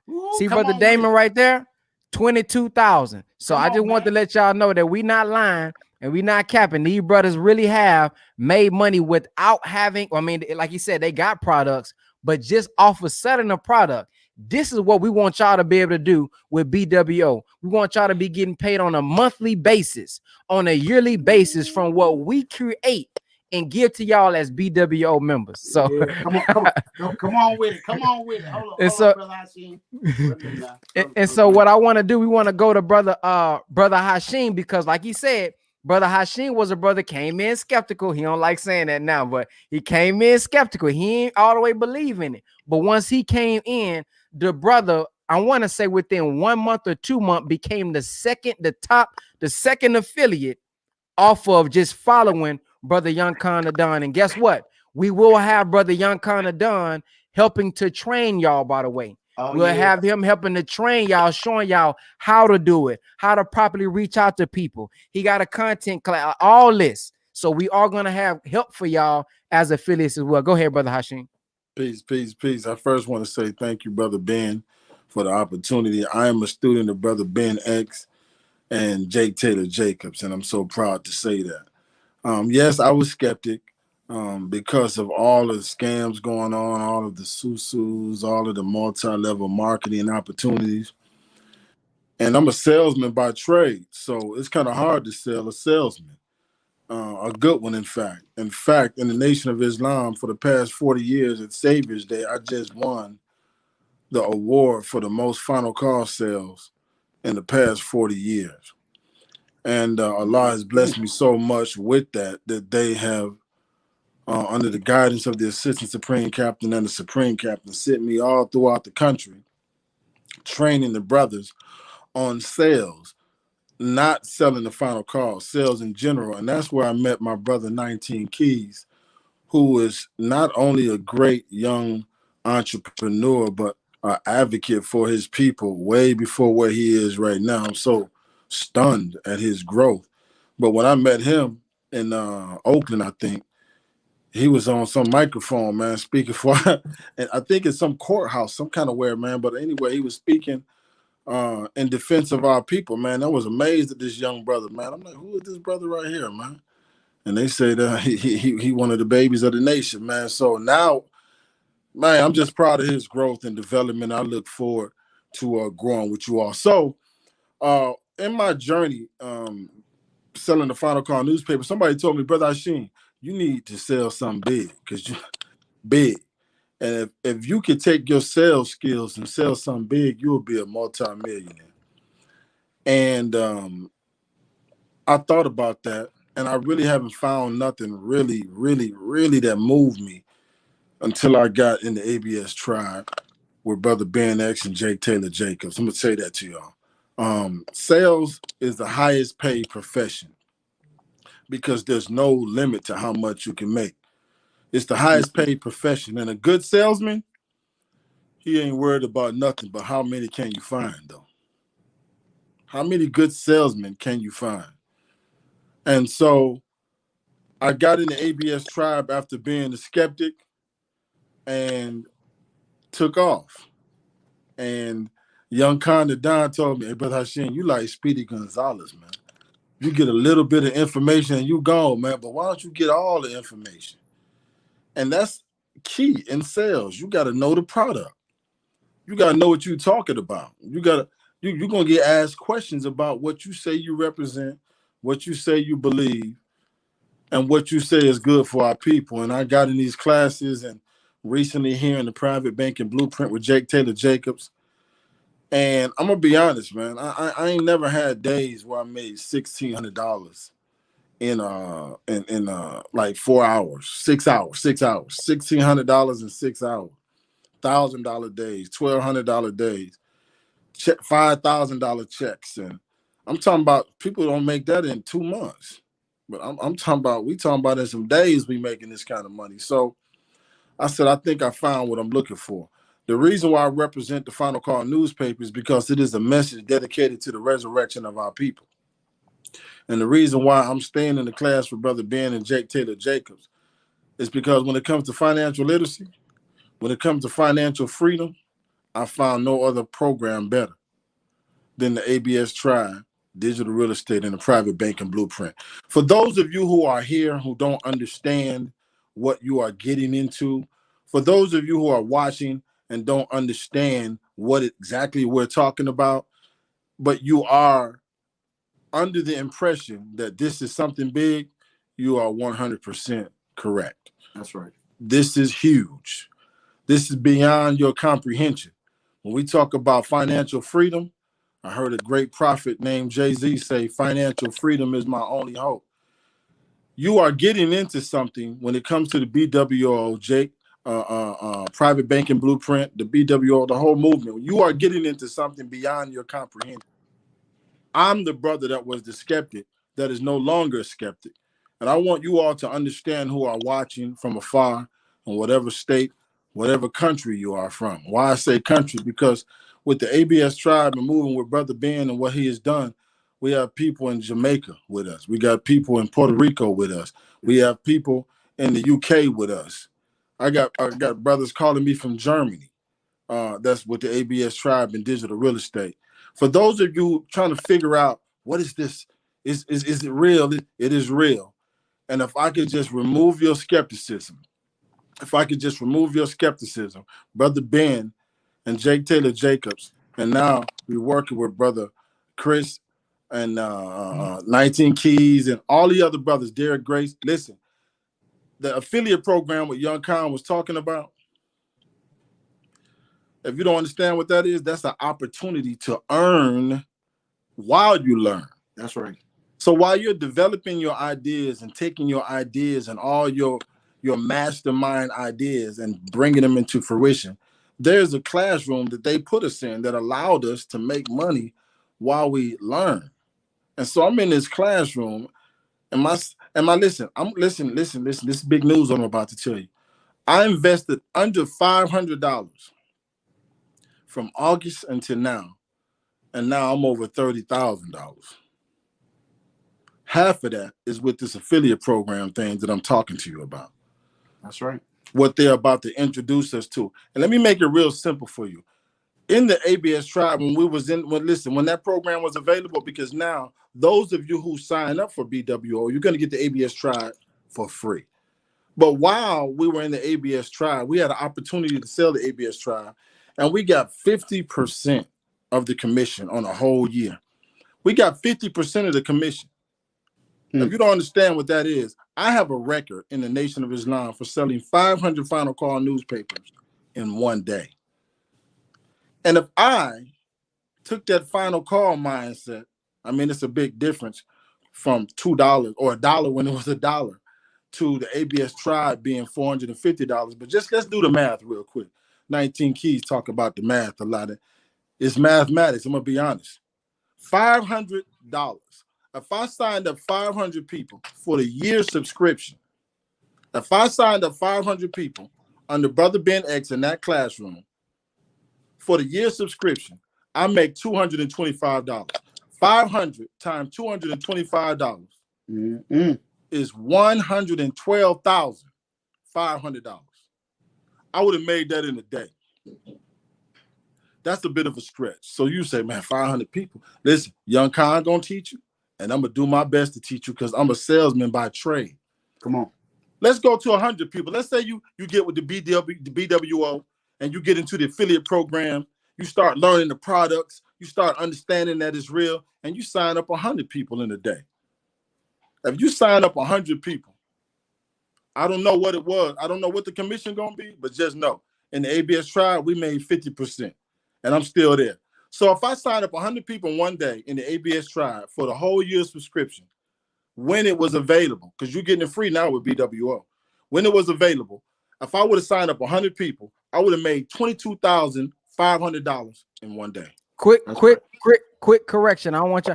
They don't get it free with the BWO. So ABS Tribe isn't with the BWO yet. Now we are looking at ways to see how we maybe could merge Okay, it, that's cool then. But not yet, y'all. Just want to let y'all know. Okay then. All right then. So that's the Biz Code system. The Biz Code. Biz Code. Y'all get with me on the Biz Code. Come on, man. We got y'all. See how Brother Damon know the product? See, I'm slipping. So I'm gonna get that dough.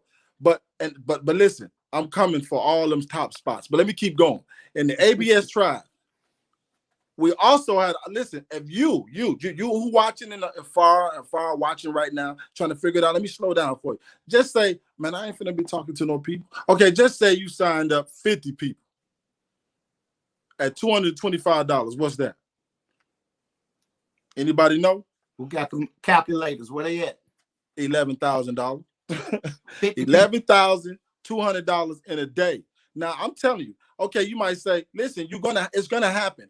You're gonna accidentally make this kind of money in the affiliate program, because what 19 Keys was talking about, something called repetition. And now they creating the content for us. And I learned how to make content in the ABS tribe. So now with everybody talking about BWO, seeing these kind of results, I'm telling you, I invested under $500 in Brother Ben's class, and now I'm over $30,000. 16,000 of it is just from in the classroom, the affiliate program, earning while I learn. No product, no course, no books, nothing I created for me. Brother Ben and Jake Taylor Jacob had them products, and I signed up under 200 people and made $16,000 just from telling them about the ABS tribe. $16,000 now. I ain't been in this thing a year, barely 6 months. That's right. So what I'm getting ready to tell you, just say it's 50% off with the BWO. Let's just do some numbers. So y'all know the number. Well, how much is it to get into the BWO now? I know it's $250 a month, right? Just say the whole thing. The whole number is what? So 2021. 2021. Woo-hoo-hoo-hoo. I'm getting nervous because I'm getting excited. Just say half of that. You get half of that, but I know it ain't. That's too much to get. I don't know what y'all gonna do, but just say it's half of that. If I signed up 10 people a day, y'all see where I'm going? That's 10 G's a day, man. They giving this opportunity to us just from telling people what we are learning, telling people what we're earning, telling people how this has impacted us and our businesses. That's right. You can be somebody who don't know how to do nothing on the internet. And these classes, like Young Conda Don said, if you can follow instructions, you could go from homeless, and they got students like that have been homeless. That's right. Now they have homes. Did y'all know that? Some of y'all probably homeless right now. Some of y'all one paycheck away from being homeless. I'm telling you, you're in the right place to be. I can relate to you. So I want to close by saying your skepticism is not, there's nothing wrong with it. It's not unwarranted. Who do you trust in these days with this type of money? But I invested under $500. And now, with the tools that I've learned from Brother Ben X and Jake Taylor Jacobs, the expansion of my business, the expansion of my reach on social media, in less than 6 months, I'm over $30,000. How many of y'all know who making that kind of money in a year? I ain't even at 6-7 months yet. Guess what? February 24th, Brother Ben, will be my 6-year anniversary as a student in your 6-month anniversary in 6 months. I'm gonna say it again. Because that might be recorded. February 24th is my 6-month anniversary of being in the classroom with Brother Ben X and Jake Taylor Jacobs. And when y'all see my numbers on paper, because I know y'all want to see receipts, when y'all see my numbers, I'm gonna tell y'all, I have never made this type of money before in my life. At home. From my cell phone, without putting my shoes on, without punching nobody's clock, without filling out an application, without seeing if somebody gonna run the background check on me. Y'all hear that? Without worried about if somebody gonna run a background check, I made $30,000 plus from my cell phone. That's it. Thanks to Brother Ben X and Jake Taylor Jacobs. So all of you who are skeptic, I'm only in the classroom 6 months. And now they're about to turn over an affiliate program for the BWO. I'm gonna close with this. Y'all know Tom Brady. I live in Florida now. Y'all know Tom Brady was winning with a winning team with the New England Patriots. You know you're really good when you can leave a winning team and go to a losing team and take them to the Super Bowl the very next day. I mean, the very next year. You know you're really good if you can leave a winning team and go to a losing team and take them to the Super Bowl the very next year. My point is, all of you, we've been losing financially.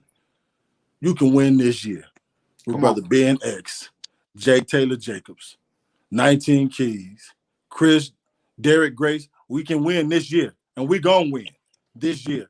It don't have to take 20, 30 years of schooling, man.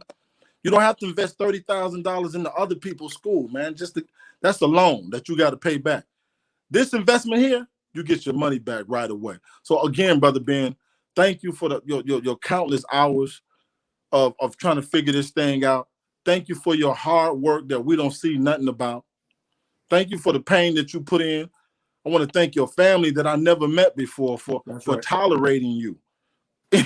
When you came into your mind of this is what I'm gonna do and I'm gonna stick to it.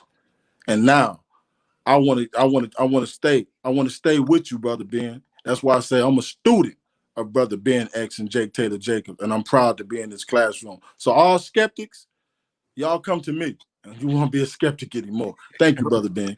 Hold on, brother. Hold on. Hello? BWO? BWO, how can I help you? Hey, let me call you right back. I'll call you back. Hey, Keys. Hey, Keys, can you hear me? Hey, check your text message real quick and just give me a confirmation on that text real quick. Let me know. BWO. Go ahead on, man. BWO. That's right. That's right.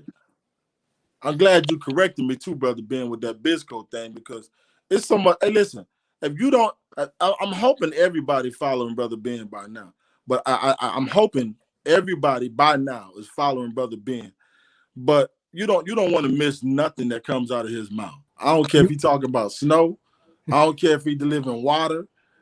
You don't want to miss nothing Brother Ben is doing. That's right. So, nothing. Because listen, Brother Damon told me this. He said, some of y'all won't understand this until y'all continue to follow us. He said, Brother Ben, and Brother Ben probably don't like it, but I'm going to say it because I agree. Brother Ben is the Master Fard Muhammad of the internet. Come on. Now, I'm going to say, when you see him, look at him. Where he say go, go. Where Brother Ben say stay from, stay from. This is the one. Okay, thank you. Keys, what's your thoughts on that? If everybody else agree, I'm with it.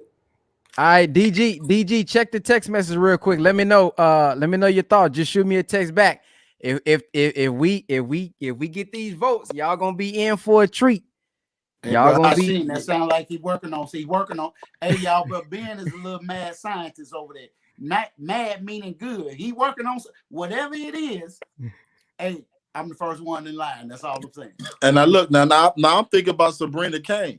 She said, Brother Ben is always trying to add value to what he's giving the people. And if I'm not mistaken, that text he sent it to the brothers, he about to add some more value. That's how he works. How can I give the people more and more and more than what they're going to pay us for? If I'm not mistaken, just by my little time with him, he's trying to help us some more. And I'm going to be right. Brother Damon, you won? I'm 2 then. Let's go. Then it's going to be 3, 4. It's going to be a domino effect. 1-2 combo. It's the 1-2 combo. We need we got all these people who scared to get in. See, all the wannabe skeptics, all of y'all, man. Look, y'all done came up with money. This is what I know about black people and any other race for that matter, but especially my people. We are all from Missouri. I don't care where we say we from. We all from Missouri because that's the show me state. We don't believe nothing unless you show us. But if you look just like me, I don't even believe you still. So even if you show me the proof, it ain't that I don't believe in you, Brother Hashim. What it really is they don't believe in themselves. It's got to be, because that reminds me of what the most honorable Elijah Muhammad said about the Final Call newspaper. He said when they say no, they not saying no to the paper, they saying no to you. And I thought to myself, how can these people be saying no to me? They don't even know who I am. He said that's exactly correct. The messenger is right. They don't know what's in the Final Call newspaper. And for somebody to say no to BWO, they don't know the value of BWO. And that is our responsibility as representatives to tell them the value of what BWO is. So if somebody say no to BWO, we have not showed them the value. Uh-oh, there go Coach. Coach got his hands up. You know what's wrong? It's because we sick, Brother Hashim. We need a doctor. We okay, sick. hold on. The coach got his hands up. I want to hear the news too. We got good news, y'all. We got good news. Everybody who's a member, I think y'all gonna like this. Now, as I was listening to my brother Hashim, did I say it right? Yes. Hashim, he said, now, if we get the 2021 and if we get 50%, that'll be $10,000. So I said, well, that do sound pretty good. Come on now, wait a minute. So I sent a text to the team. I say, hey, fellas, what do y'all think if they sell it at 2021, offer them 50%? It's a go. It's a go. And I got to do the dance. Hold on. I got to do the Holy Ghost. It's a go. Hold on. No, I can't let y'all It's see me a dance. I go. might fall. Wait, hold on. It's a go. If y'all come in as affiliates, we are now sharing 50% of the profits at the 2021 tier. So all you have to do is get the people in full membership, and y'all get 50% of the 2021 tier. That means every person that you just tell about it, you're gonna get $1,010. Black World Order. $1,010 times 10 people a day. That's $14,000 a day. If you sign up 10 people a day, no, $14,960 a day. Just sign up 10 people. This is what you make a day. You don't sell. We're gonna see if I'm a salesman by trade. What's next? Next? Hey, Brother Ben, when the link coming? When the link? That's what I want to know. So the link will be available again. Y'all have to show up for class this weekend. Chris Cole is going to give a magnificent class, as he always does. So make sure y'all there this weekend. If you're a BWO member, stay tuned to your email. If you're a BWO member, stay tuned to your text message. Y'all gonna have the class, and we're gonna give y'all the instructions this weekend on how to sign up for the affiliate program and get it started. After this weekend, let's say on Monday, you will be able to see the link, but you're going to be on a waiting list. So everybody who takes advantage of the affiliate link this weekend, y'all will get y'all process started. So, man, I know y'all waited. Sign up 5 people on one day now. One day. Sign up 5 people. Boy, y'all trying to start a fire, man. Look, hey, I know all that snow done fell in Texas. Y'all done set me on fire. I'm finna bring some heat to the people in Texas, all the way from England. Hold on, BWO. Hey, wait a minute. Hey, Brother Ben, tell Chris Cole. 5 people. Hey, tell Chris Cole I'm up 1,400 on the Bitcoin, man. Come on. See, Brother Hashim, you moving too slow. I'm up 1,400 on the Bitcoin already, man. It's over 55,000. BWO right now, sir. BWO. So listen, family, we about to close out. But please do not send listen, they're not going to respond. If y'all send a ticket about this affiliate program, they're not going to respond. Allow us time to tell you about it. Allow us time to send you the instruction. Don't hit them talking about when the link coming out. Where's the link? Where do I click? Because they ain't going to respond to that. So please do not contact the BWO help about this affiliate link. Let us go ahead and bring it out. Let us give it to you, and then y'all start your process from there. So I thank you two brothers for coming up and bearing witness about about your program, about your testimony. And man, I look forward to doing y'all thing. Now, I'm already gonna tell y'all finna have to compete with these two brothers to be top affiliate. They already gonna be on it. But we may have some. we may have some competitors in the comment section that say, Brother Young Khan, I'm coming for the #1 spot. We may have some in the comment section. You know, if I had $20 every time somebody said they coming for the spot, guess what? I'd be like 20, 40, 60, 80, 100. I just keep going. But I'm talking about they coming for my. Come get it then.